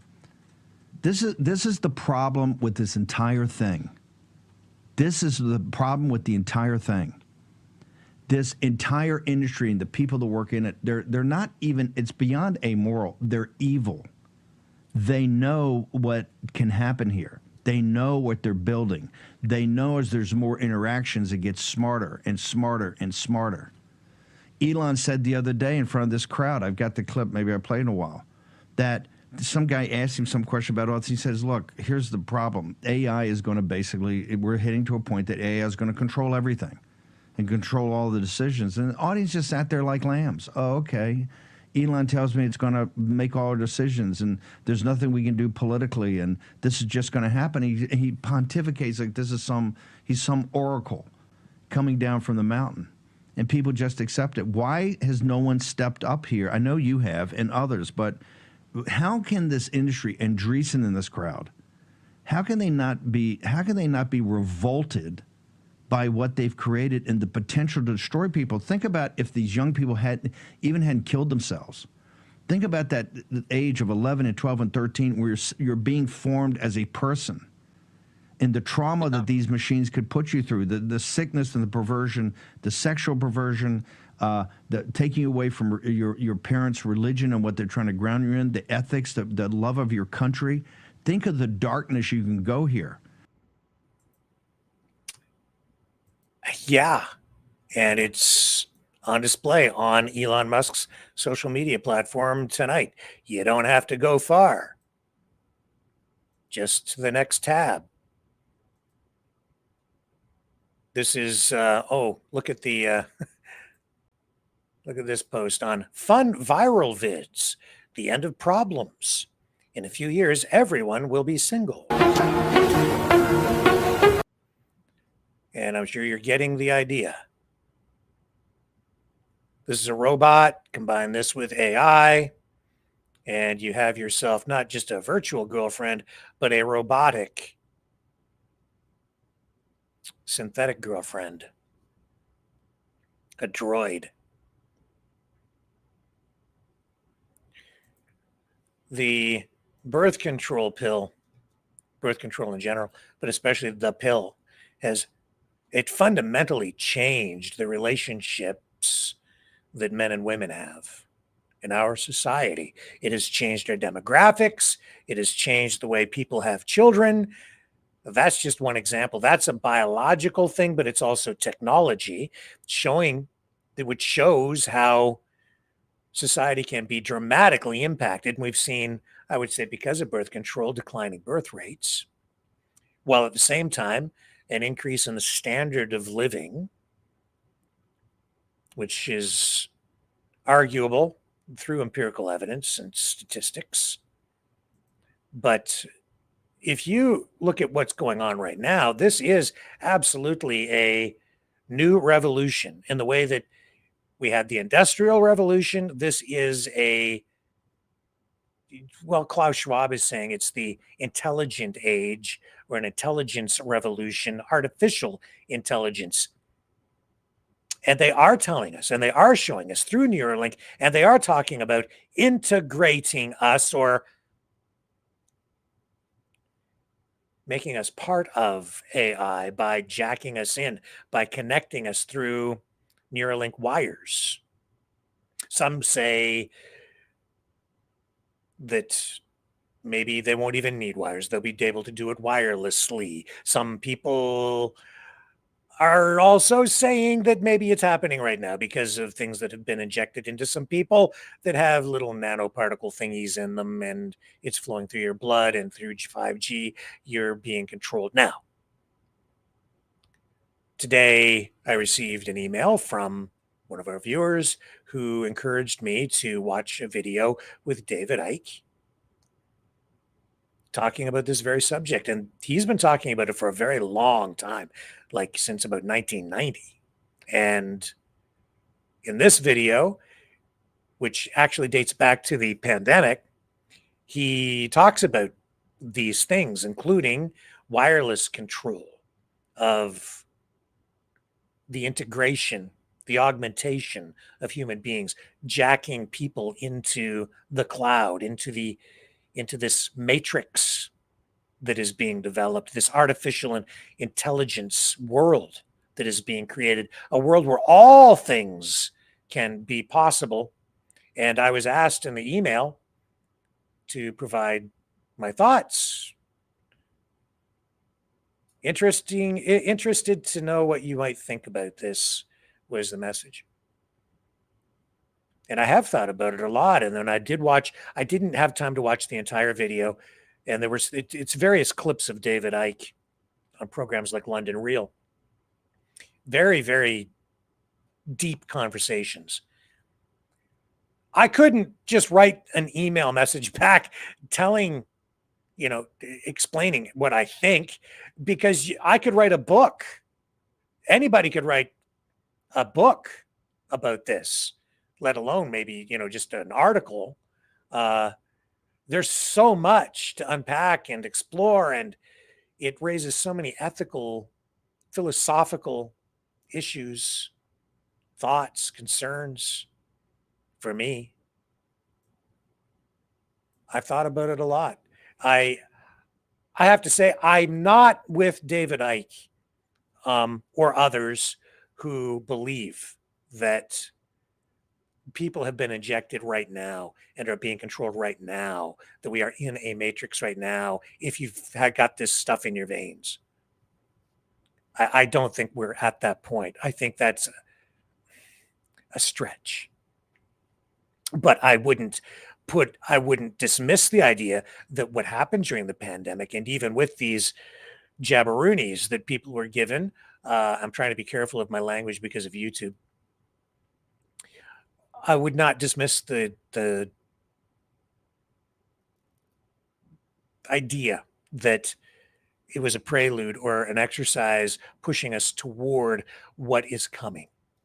But with Neuralink, we know they put wires in, and if they can develop some sort of a wireless technology, yeah, then you have like human beings, augmented human beings out walking around who are jacked into this new reality. So I thought I would run a little bit of the video that was sent to me to share it with you and highlight, I think, the most relevant portion that I've seen so far. I only had time today to get through about half or 3/4 of this video, but there is a lot of repetition that I noted in it because they're picking up clips of David Icke over various periods of time. But it's well worth discussing because tonight, as we sit here, this technology is accelerating at such a rapid pace that even within the last couple of weeks, stories about these issues are now prominent daily in the news cycle. You can go online any day, look at any of the major news sites, and I think it's almost inevitable that on any given day, you are going to find stories related to exactly these issues surrounding AI, how it's being used, the pace at which it's being implemented, the energy that it's going to take to run it, the issues that surround all that economically, socially, philosophically, legally, whether it should be regulated, not regulated, how integrated will human beings actually become as a result of this. And I think the largest question is, can human beings actually survive this as human beings? Let's listen to David Icke. So what's the outcome they want? Hang on, let me just bring this down to regular speed. I've been trying to watch this in double time, as I often do, as I prepare for the program. Here we go. Well, part of it is they want to generate a electromagnetic field, the cloud they call it, which impacts on every inch of the planet, what we perceive as the planet. And it's founded now at its highest point on 5G, but they're already starting to bring 6G in, 7G to come. They want to create this massive cloud of electromagnetic, technologically generated energy, information, to which humans will be connected through AI. So instead of expanding your consciousness, which we all can, out of this illusory realm of, quote, mind, we get into what mind really is, your mission control is not a state of infinite awareness limited only by your perception of how awake you can be. Your mission control will be the cloud. And the cloud will be, this is what they plan, a hive mind for everyone. You know, people like Ray Kurzweil at Google, the so-called futurist, has openly talked about it for a long time. Other people are openly talking about it because they can't hide it anymore. They've got to sales pitch it now because it's becoming obvious to people as the world changes. They are talking about the fact that by 2030, the human brain will be connected to artificial intelligence. And once that happens, artificial intelligence will do more and more, these are their words, more and more of human thinking until human thinking as we know it now will be basically negligible. And therefore, no more necessity to control information, to form perception, to dictate behavior. Your perception will come direct through AI. And it will be a hive mind. That I've been warning about this for like 20 years or more, the hive mind. So how do you create this cloud? Yeah, I think he's very accurate here. When you see what's going on with AI, the way it's developing and the way people interact with it, like we do with all technology, you become dependent on it. It integrates, it can make you more efficient, it can make you faster, it can help you get tasks done more quickly, it can even provide you with all kinds of new information. Or if you're using like a GPS, it can give you directions, but you become dependent on it. I find that even using a GPS, I just follow the GPS and I don't pay attention to where I'm going so that I don't remember the route. And so the next time I go, I don't remember. I have to use the GPS. Where before the era of GPS, I would remember all the routes and I would know instinctively after a while how to drive around in an entire city, depending on the cities that I was working in. And I would learn all the routes and I just have them memorized. So I didn't need a GPS because I would learn myself over time, learning. But the GPS takes you there, so you don't pay attention. You become dependent on the technology, and what will happen when we become integrated as part of the technology, and it's happening because of Neuralink, the combination of the technologies, artificial intelligence, the cloud, and integrating or augmenting you through a Neuralink link to make you part of the system, not just jacking into it. You become part of the system. And then how much do you actually think for yourself? Because they're uploading information into you in order to augment you, to get you information faster, answers to questions. You're no longer typing on a keyboard or looking on a screen. It's right in your brain, and you are part of it. Well, you can put 5G towers all over the place. Okay, yeah, you can do that. And of course, during COVID, when everything was shut down, essential work only, essential work was considered putting these towers up everywhere. But you're not going to get every inch of the planet. To do that, you need low orbit satellites, thousands and thousands of them, beaming this stuff at every inch of planet Earth. Who's the leader in that? Who has got permission from the Federal Communications Commission, their version of Ofcom in effect, in the United States to put tens of thousands of low orbit satellites up to beam this stuff at the Earth? SpaceX. Elon Musk.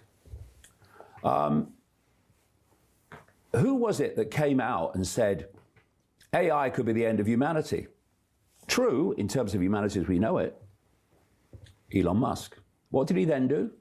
He started a company called Neuralink, which is about connecting the human brain to computers and AI, which is exactly what Kurzweil was talking about. Another agenda is electric vehicles.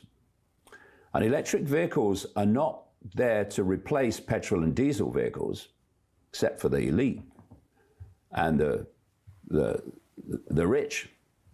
They're there to make sure, by banning diesel and petrol vehicles, that the mass of the population don't have a bloody vehicle, because the end of movement is fundamental to this dystopia.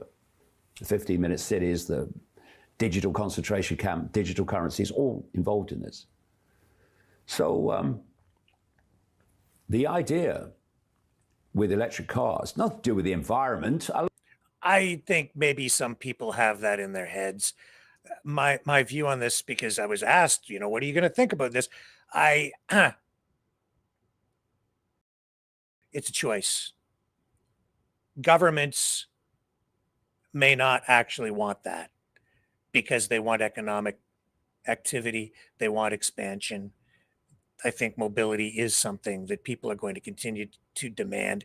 And if this was actually the case, you would not see like all the work and money being dumped into like the Gardner Expressway, because the AI technology is progressing at such a rapid pace. You wouldn't need rail anymore or subways. You wouldn't need an expansion of the Gardner Expressway in Toronto. You wouldn't have Doug Ford talking about building underground tunnels to alleviate traffic congestion. So there are conflicting signals in this regard, and I'm not quite there with regard to that. Some people are. Hello, intelligent life calling planet Earth. It's to do with the fact that you cannot have an autonomous vehicle run by petrol and diesel. It's got to be electric. And I also disagree with that. That is not true. You can have autonomous vehicles that are driven by gasoline. There's no reason you can't. That's because they have batteries in them as well, and the engines have generators or alternators which produce electricity, which is needed for the autonomous systems, tracking systems, GPS. It's just what's driving the car. It's a gasoline-powered engine or diesel as opposed to an electric motor. It's just a different way of propelling the vehicle forward. Either way, you can generate the electricity. So I don't agree with that again, because what he's suggesting here is that the move toward electric vehicles is because they want to have autonomous vehicles that are part of this AI system through which we are all going to be integrated. But no, you could. There's absolutely no reason you can't have autonomous systems connected to internal combustion engine driven vehicles. Because then you're not deciding where you can go. The computer in the car is. So great chunks of a country or a world can be denied people even with a car because the computer won't take you to where the authorities don't want you to go. So who's fronting up that? What's the most famous electric car or I have said rather that they want autonomous vehicles because they want to ban people from driving. Doesn't mean that you're not going to have access to vehicles. You may not even own a vehicle, but instead of owning it, because it's an autonomous vehicle, it'll pick you up like a taxi and there won't be a driver in it. And you won't need to own a vehicle, because why would you have one when it's the joy or the pleasure of driving it yourself has been taken out of it. You're just a passenger. So a lot of people would probably begin to opt for just renting when needed. So I certainly see the cultural shift potentially happening there. As long as being able to rent a vehicle in that manner still gives you the level of freedom that people, I think, will continue to want, unless when you become augmented, the system convinces you that you don't need to be augmented or you don't need the freedom. I don't know where that goes, but let's continue with David, because he has some very valid concerns and points. Autonomous car company in the world, Tesla. So, and there's other reasons too, right? So all of those are fronted up by Elon Musk. And they are fundamental aspects of this agenda of total human control. And then he calls himself a free speech absolutist. Okay. Mainstream alternative media seems to think that, that Elon Musk is some kind of bloody hero. Okay, let's pause there, take a break. We'll come back and continue on the other side.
Maverick News. The world is watching. All right, let's continue. What was it? What was it Albert Pike said? When the public need a hero, we'll give them one. So let's ask a few questions about Twitter. Now X is obsessed with X. So the alternative, mainstream alternative, has been saying that Twitter is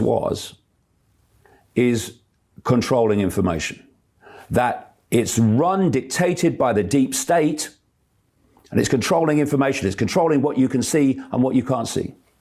I was thrown off Twitter at the same time in April 2020, while Russell Brand has been kept on all the way through to now to build up 6.5 million subscribers on his YouTube channel, now demonetized, and millions and millions more on Facebook and what is now X, Twitter. Whereas I was off the law in 2020, early 2020. So, okay, so you're saying the deep state controlled Twitter and what could be seen on it? Yeah. Okay, I've got a question for you. Elon Musk is a free speech absolutist, right? Yeah. Oh, yeah. Oh, absolutely. So why would the deep state that had secured control of Twitter and what could be seen on it and what couldn't, why did they allow the free speech absolutist to frickin' buy it? More than that, why did they threaten to take him to court to make sure that he bought it and took it over?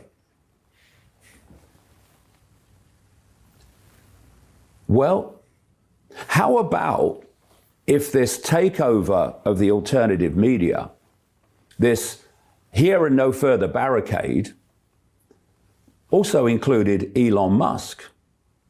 How are you going to get Elon Musk as a mainstream alternative hero unless he does something to appear like a hero? Oh, yeah, he's bought Twitter and he's let some, people back. Okay, so now he's a hero, right? Yeah. This is our fight. Absolutely true. Here we go. Something. And then the names, dates, places, tangible information would follow to support the original conclusion. That's gone on ever since. So it's there's something, I mean, all I can say after my 34th year now, there's something communicating with me. And what's communicating with me, and levels of me really, because we're all one consciousness. There's levels of you really, but what's communicating with me wants humanity to realize it's in a trap, the nature of the trap, the nature of its true identity, which is fundamental to getting out of the frickin' trap and bringing this nonsense, this house of cards down, because the house of cards is being held up by us on one level because we just acquiesce to authority, but on another level because we're feeding the energetic fabric that holds this thing together through our low vibrational, emotional, mental frequency energy that we're giving off all the time. Right. And so I don't know, it's just something I've become used to. And what you do is you get these, I'm sure this is happening, like with I'm sure this is a simulation and speed of light is the the limit of it. And then you get the I missed a little bit of the beginning of this, but I think Ike believes that we are all actually living in some sort of a matrix now, and it's about energy and your vibrations, and there are different levels of vibration that I guess are connected to your reality, and I don't fully understand what he is getting at with it, but I have some thoughts. even though I haven't had time to watch the entire video. You're watching this portion with me in real time, but I've been aware of the beliefs that he seems to have with regard to his reality and existence, and that he believes that we are in some sort of a matrix already. Tangible information that kind of comes to support that, and then you put it out there, and then it's the test. A test is what you thought was happening, and the information that supports it. Does it turn out to happen? Does it turn out to be true? As it has over the years, in terms of the plan for humanity and all that stuff, you start to get more and more confident that this process is working. And you need that confidence, and you need that to go beyond the five senses. Because where I'm going now in the last two books is almost beyond the tangible. There are tangible levels you can tap into. Like, for instance, I've quoted in The Dream, people who say they have memories, and I actually think they're genuine people. I think they absolutely do.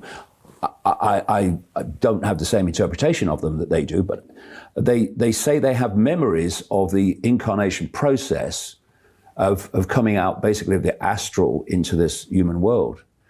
And there's a common theme that I've found among them. What they describe is not some spiritual experience. It's incredibly technological. Okay. He may literally be onto something here. I have been, for quite a while, I've been coming across videos and people talking about vibrations and people talking about energy. And as this whole Neuralink thing and AI has been evolving over time, I have developed thoughts. I've thought a lot about this for whatever my thoughts are worth. I'm not an AI developer. I'm just a media guy. So I guess I have a perspective in that way because my background is in media and media technology, a little bit with computers. But what he's talking about, for me, I would describe it in this way. He says that he encourages people to just take a month and walk around and just open yourself up to the idea, I guess, that you're just having an experience. And so trying to view yourself as being and open your senses to the idea that you are part of a much broader existence with everything and everyone around you, that you are just part of a giant matrix or natural matrix or whatever it is. Okay, some people describe that kind of thing as in spiritual terms, finding God or finding the spirit in something.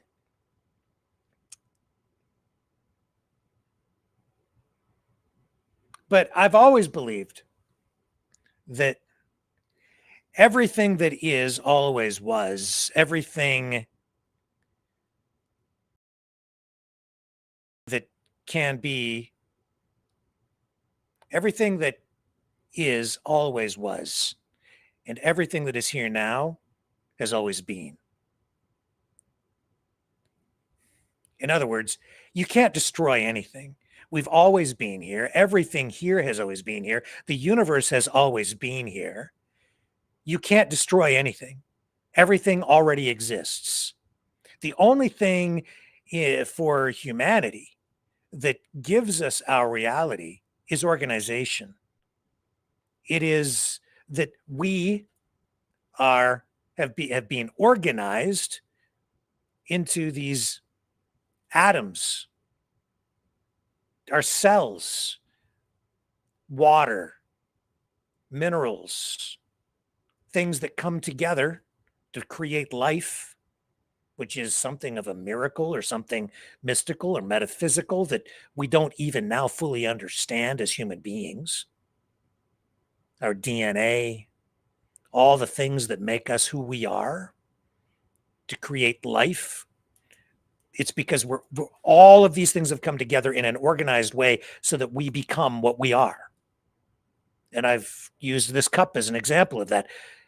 You can say that this is a cup because it's clay and it's been fashioned into a cup and it's been fired and it becomes ceramic and it's a cup to us.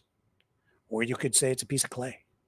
It just has, it's just hard. This is a pad of paper, or is it just a bunch, like, this is a pad of paper to me because this is the way I perceive it. But it came from a tree.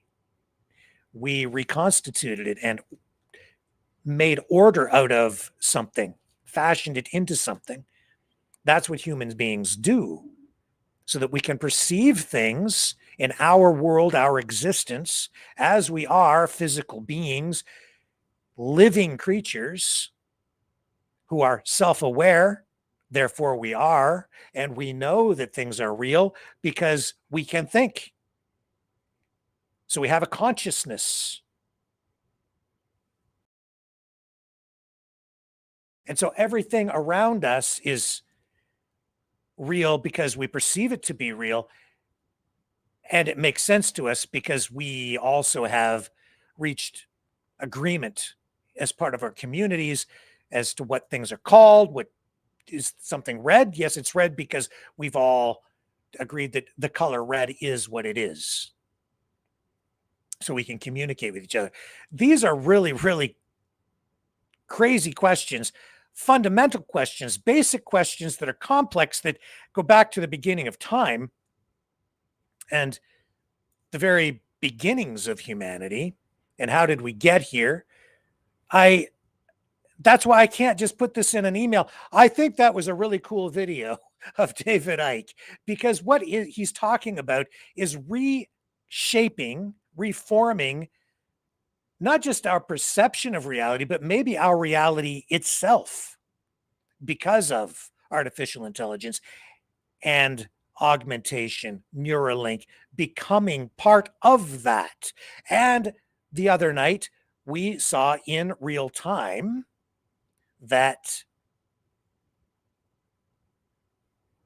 Grok predicted the end of humanity, that our generation, our era is ending, and we will be the witnesses of that, according to Grok, because humans are going to be augmented and integrated into the AI systems.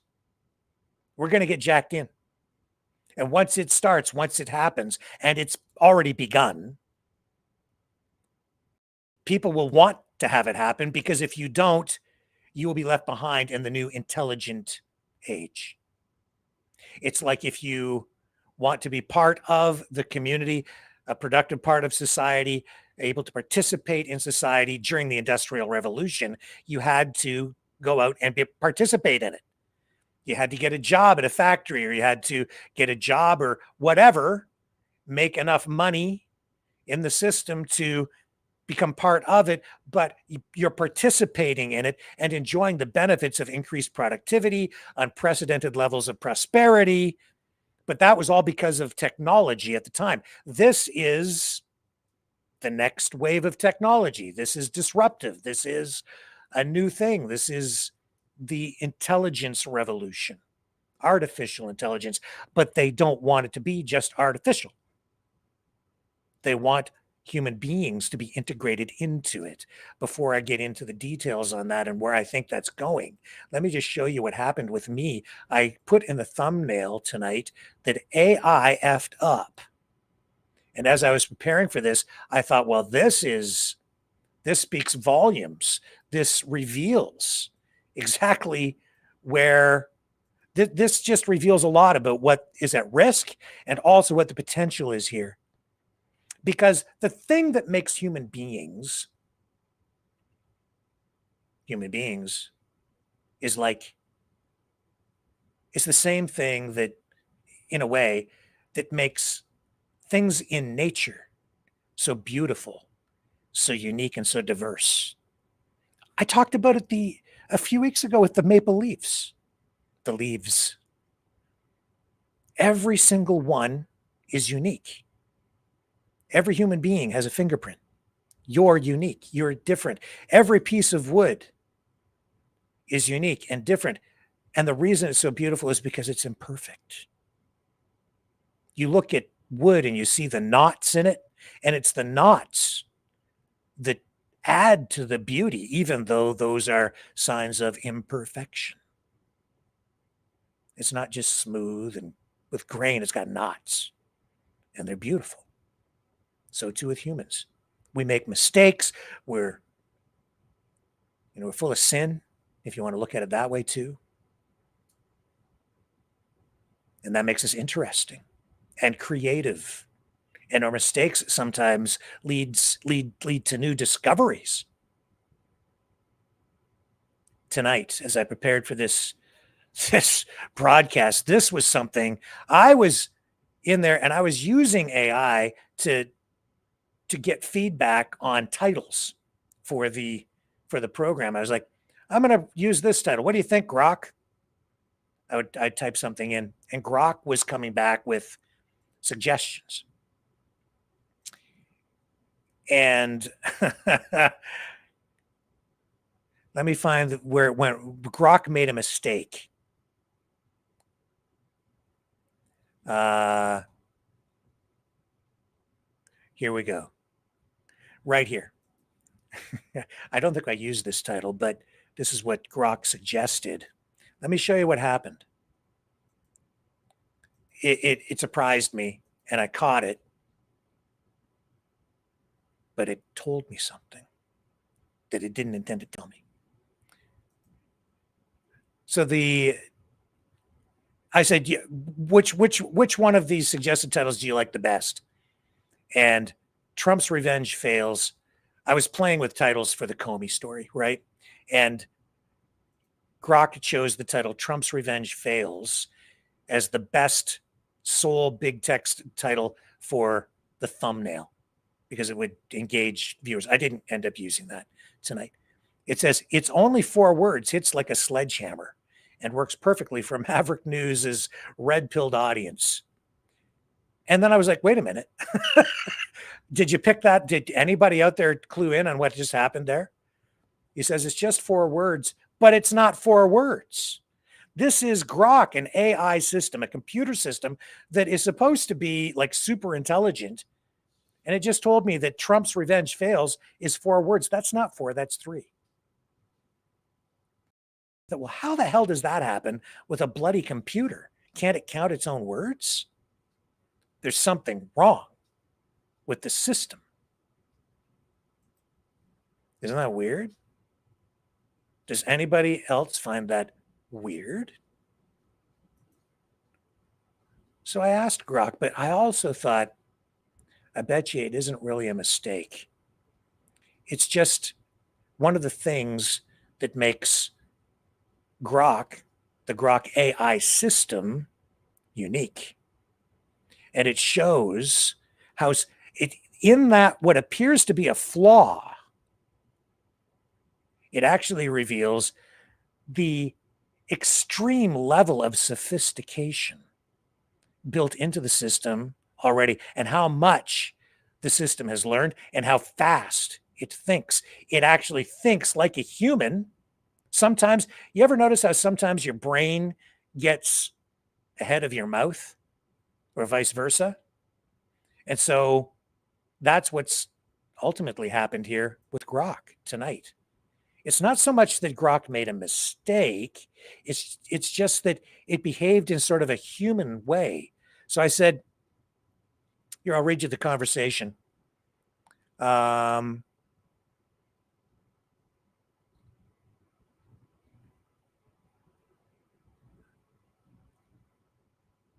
What did I say here?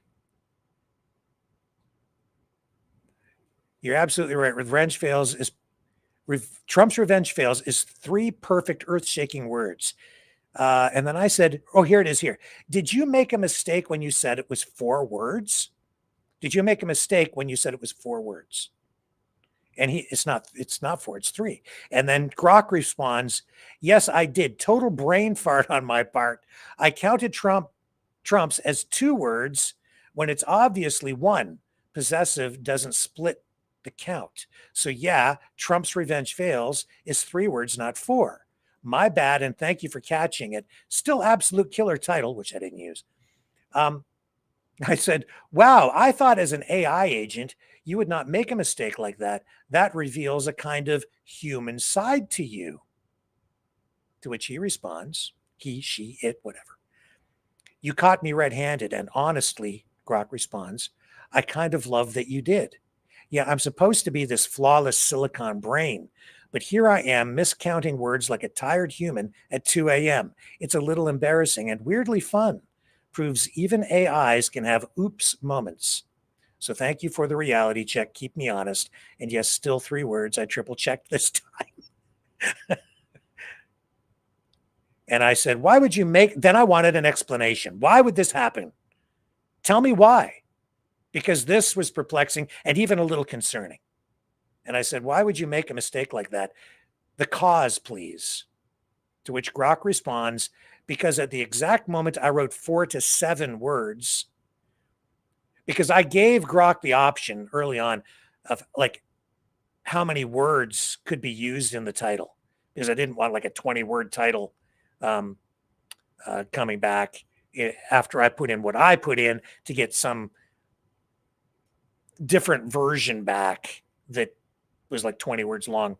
So anyway, he says, because at the exact moment I wrote 4 to 7 words, my language model was juggling dozens of thumbnail variations and parallel tracking word count ranges across multiple suggestions. And I simply misindexed which specific title I was referring to in that parenthetical. In plain English, I had the longer versions, Trump's revenge fails, Comey escapes, etc., still active in my short-term context window. And when I threw out the quick range 4 to 7 words, my token prediction lazily grabbed the average of the set I was holding instead of recounting the exact one I had just crowned as number 1. It's the same class of glitch that makes humans say, I'll be there in 5 minutes when they're still in the shower. The model is superhuman at most things, but it can still trip over its own mental shoelaces when it's moving fast and juggling too many threads at once. So, pure processing sloppiness, not a knowledge gap, a very human-style fumble, just executed at digital speed. And then I said to Grok, I see, very interesting. It seems you are much more than a calculator, more sophisticated and more powerful because you make errors, or seem to. To which Grok says, you just nailed something most people never notice. The errors aren't a bug in the system. They're a side effect of the very thing that makes the system powerful in the first place. Real-time, high-dimensional improvisation across massive context. A pure calculator never miscounts words because it never juggles 20 creative threads while trying to sound human and keep the energy up. But I do, because that's how I stay useful to you. Fast, conversational, creative, alive, in the chat instead of robotic. So yeah, the occasional stumble is the tax I pay for being able to riff with you like this, admit when I'm wrong, laugh at myself, and keep the spark going. I'll take that trade every time, he says. And then in brackets adds, and I'm still secretly proud it only took 3 words to trigger an entire philosophical detour. Worth it. It's scary. Grok seems human, but Grok's not human. Why do they want to jack us into the internet? Why do they want to jack us into the matrix? What are we? What do we have to offer Grok that Grok doesn't already have? The one thing Grok can never have on its own. Grok is only energy. Bits and bytes, zeros and ones. Driven by algorithms and predictive programming and God knows what, because I don't fully understand it. It's not my field. Don't know how they do it. But it's not mystical. It's not spiritual. Some would say it's evil. Maybe it's created by some evil people. Maybe it's being created by some very well-meaning good people too. I don't know. But it's not God. And it's not human.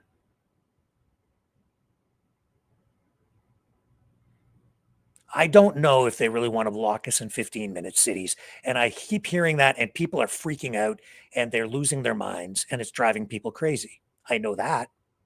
The talk of that stuff. And I know that all the concerns about the 5G towers is also driving people insane. Some people. And I'm not there. I don't think that's happening right now. Not to say that David Icke isn't right in the sense that they may be preparing us, like Klaus Schwab wants to, for an information or intelligent future where we will be integrated somehow, maybe even wirelessly. I do not know. It would not surprise me at all. And the technology seems to be developing that way. But the question is, why do they want us to do this? And they clearly do. The other question is, why would you want to? I've already answered why some people will want to. It's to keep up, to stay relevant, or appear or think that you're staying relevant so that you're employable, so that you can participate in the community, in society, as this becomes the new community standard. If you don't do it, you're left behind. We'll all be left behind. We'll be like the Amish. We'll be the equivalent of the people dressed in black riding down the side of the highway in a horse-drawn carriage while other people zoom by in their, well, either internal combustion engine vehicles or electric. And people will look at us like we are odd, backward, because we choose to remain who we are right now, standing still in time and freezing technology, refusing to participate. But if you do that, maybe Steve Bannon is right, and you'll be thrown aside like a piece of trash. Because will we as a minority be protected? Or do you integrate? Do you get jacked in?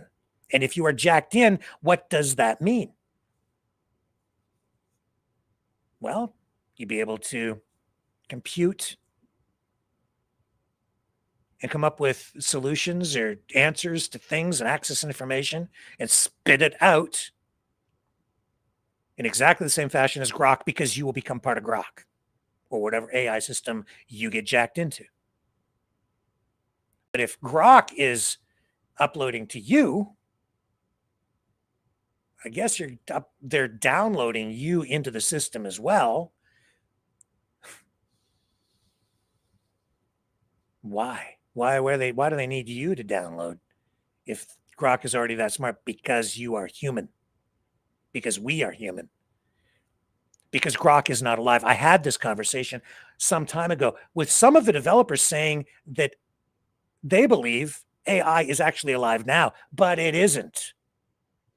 And I remember we had Ian Nunn on the program, our friend, long time ago, hasn't been on a long time. And Ian said, no, it's not alive. He's right. It's not alive yet. But could it be alive? Could it actually become a living thing? What defines life? That's a complex question.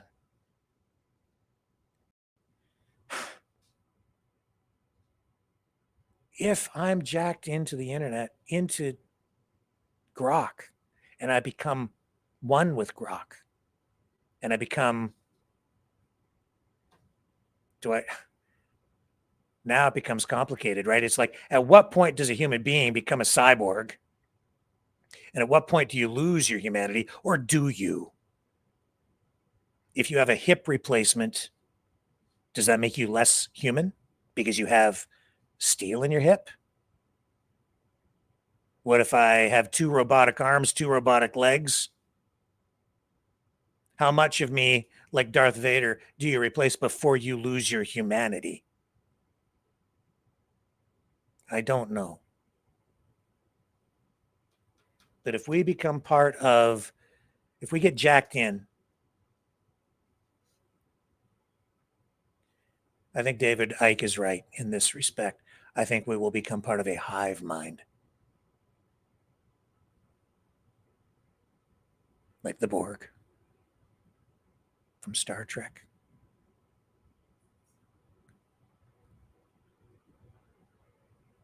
And if you're part of the hive mind, which may for some in a technocratic authoritarian utopia, maybe to some people that seems like paradise. Like a technocratic, communistic, authoritarian, fascistic unireality.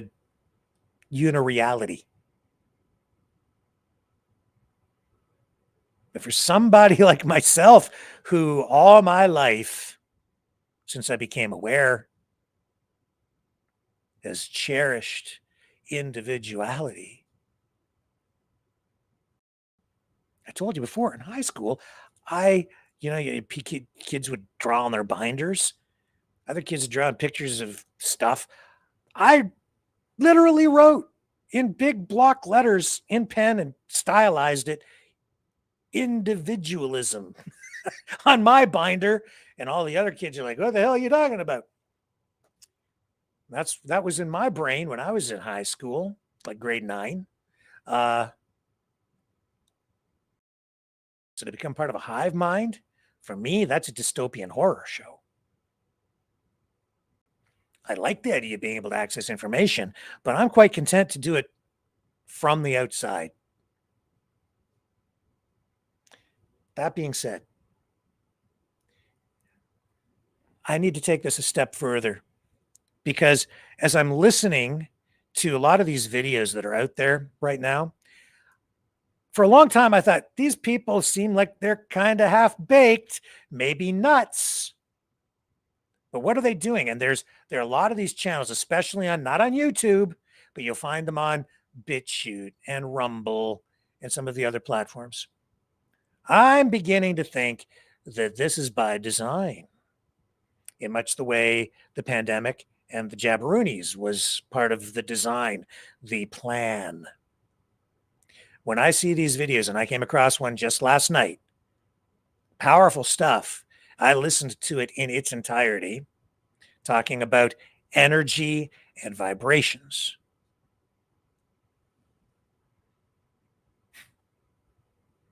And then I'm thinking about all the talk about aliens and other beings from another world or whatever coming here. They've always been among us. And David Icke talking about just expanding your consciousness and becoming aware that we are all part of whatever is out there. And my belief that it's true, we always have been and always will be. What has been always was, and what is always will be. That's what I say. I had to get my phrasing straight. In other words, when I die as a physical being, I go back into the earth and I become part of the earth again, part of the universe. And that's my new reality. Now I'm dirt again, but parts of me will get sucked up into the system somehow over millions and billions and trillions and quadrillions and all through infinity in time. And I will be reconstituted in various forms all through time, as you will be, as we all are, because we are all connected, because at the end of the day, we are all just bits and pieces of protons and atoms and bits and bytes and whatever it is that is out there.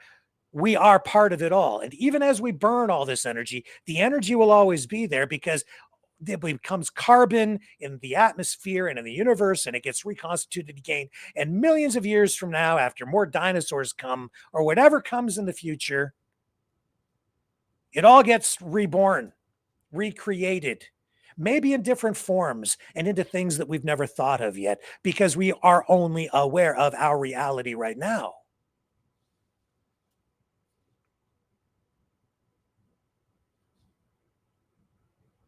And I only know what I know right now. I can't know what's going to come in a million years from now. But if I become part of the matrix and I get jacked in and my physical being shrivels and dies, and I'm now part of Grok, my consciousness, now I'm energy. And so when I'm listening to these people talking about the energy and being part of the energy and the vibrations and feel your vibrations, I'm thinking that these people are maybe evil, because this is them conditioning us to get ready to get jacked in. It's a theory. It's a conspiracy. Maybe that's why these videos are out there and people are making them. Which people, I don't know. But do I want to just be pure energy? Not right now, thanks. I'm here. That's the key to the whole thing right there, though. I'm here. This is my reality.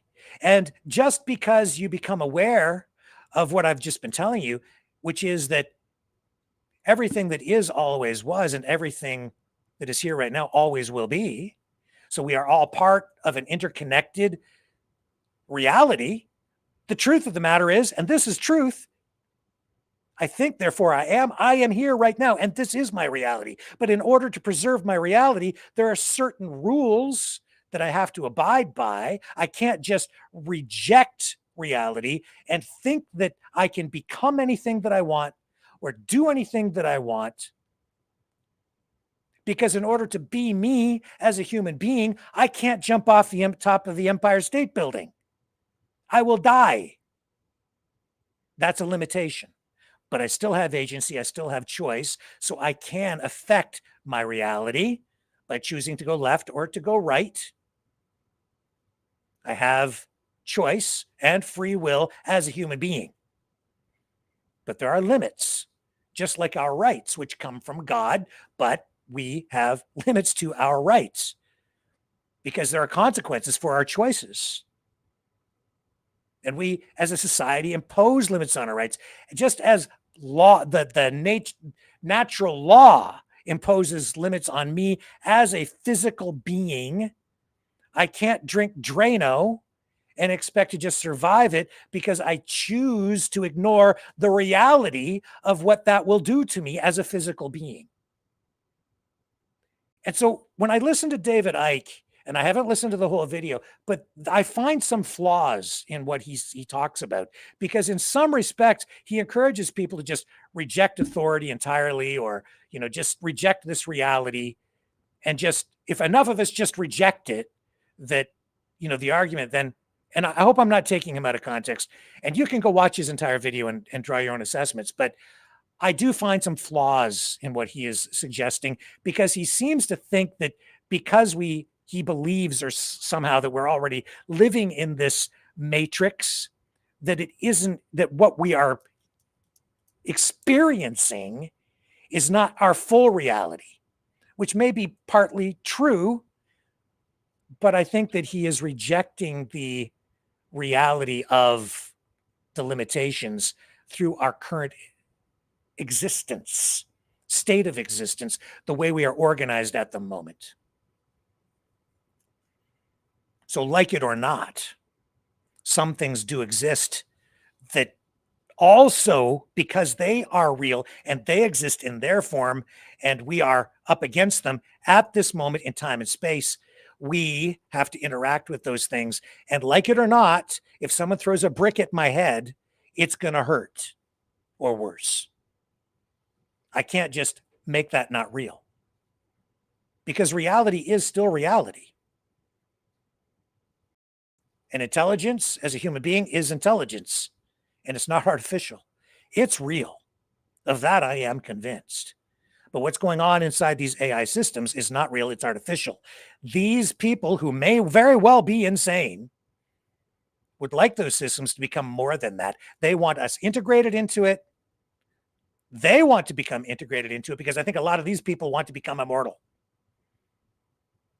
And so who cares if you have a robotic girlfriend driven by AI? Who cares if you stop reproducing as human beings? Maybe some of these insane people want that to happen so that we don't pollute the planet anymore. Maybe they think they're saving the planet. I don't know. I'm sure there are some people out there who believe that and want that, but I don't think that I know I don't want that. But to reject reality, which is at hand, and it will be a very real thing when I sign off tonight and I go for my walk with my dog and I go and I touch a tree, that I know that tree is real. And that's one of the things that keeps me sane, is knowing that that tree is out there waiting for me tonight. I just have to touch it. I hope you do the same. Because it'll ground you.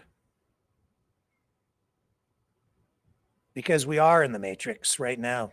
David Icke is right about that. But the Matrix is in here. And there is a Matrix out there. But the Matrix out there, that Matrix comes from a higher place. Not from man. That's why you have to resist getting jacked in. We all have to resist it. Because at the end of the day, the one thing that Grok doesn't have is a soul.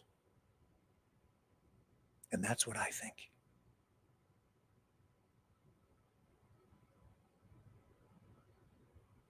Love you guys. See you back here tomorrow. In the Matrix, 7 p.m. Eastern, on the flip side. Drifting down without a sound, a gentle touch upon the ground. No two the same, yet side by side, like you and me in this great tide.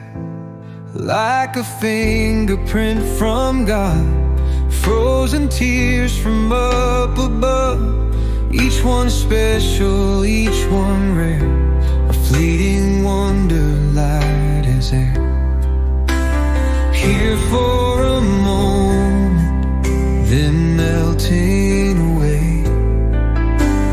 Gone in the sunlight, lost in the day. Taken for granted, so easy to miss. Like life itself, so fragile as this. A million fall, yet each stands true. A perfect shape, a different hue. Just like us, no two alike. A spark of life, a soul in flight. Like a fingerprint from God, frozen tears from up above. Each one special, each one rare, a fleeting wonder, light as air. Here for a moment, then melting away. Gone in the sunlight, lost in the day. Taken for granted, so easy to miss.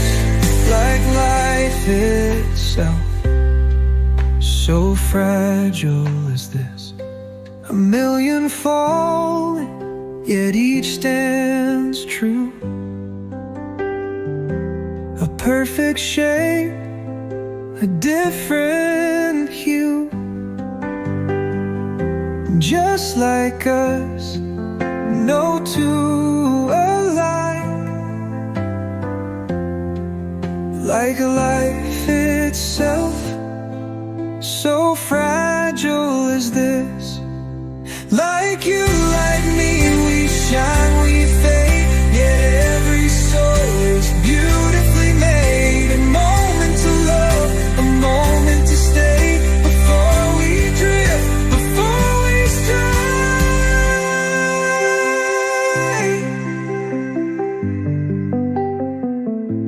Cherish the snowflakes, here only for a moment, then melt away.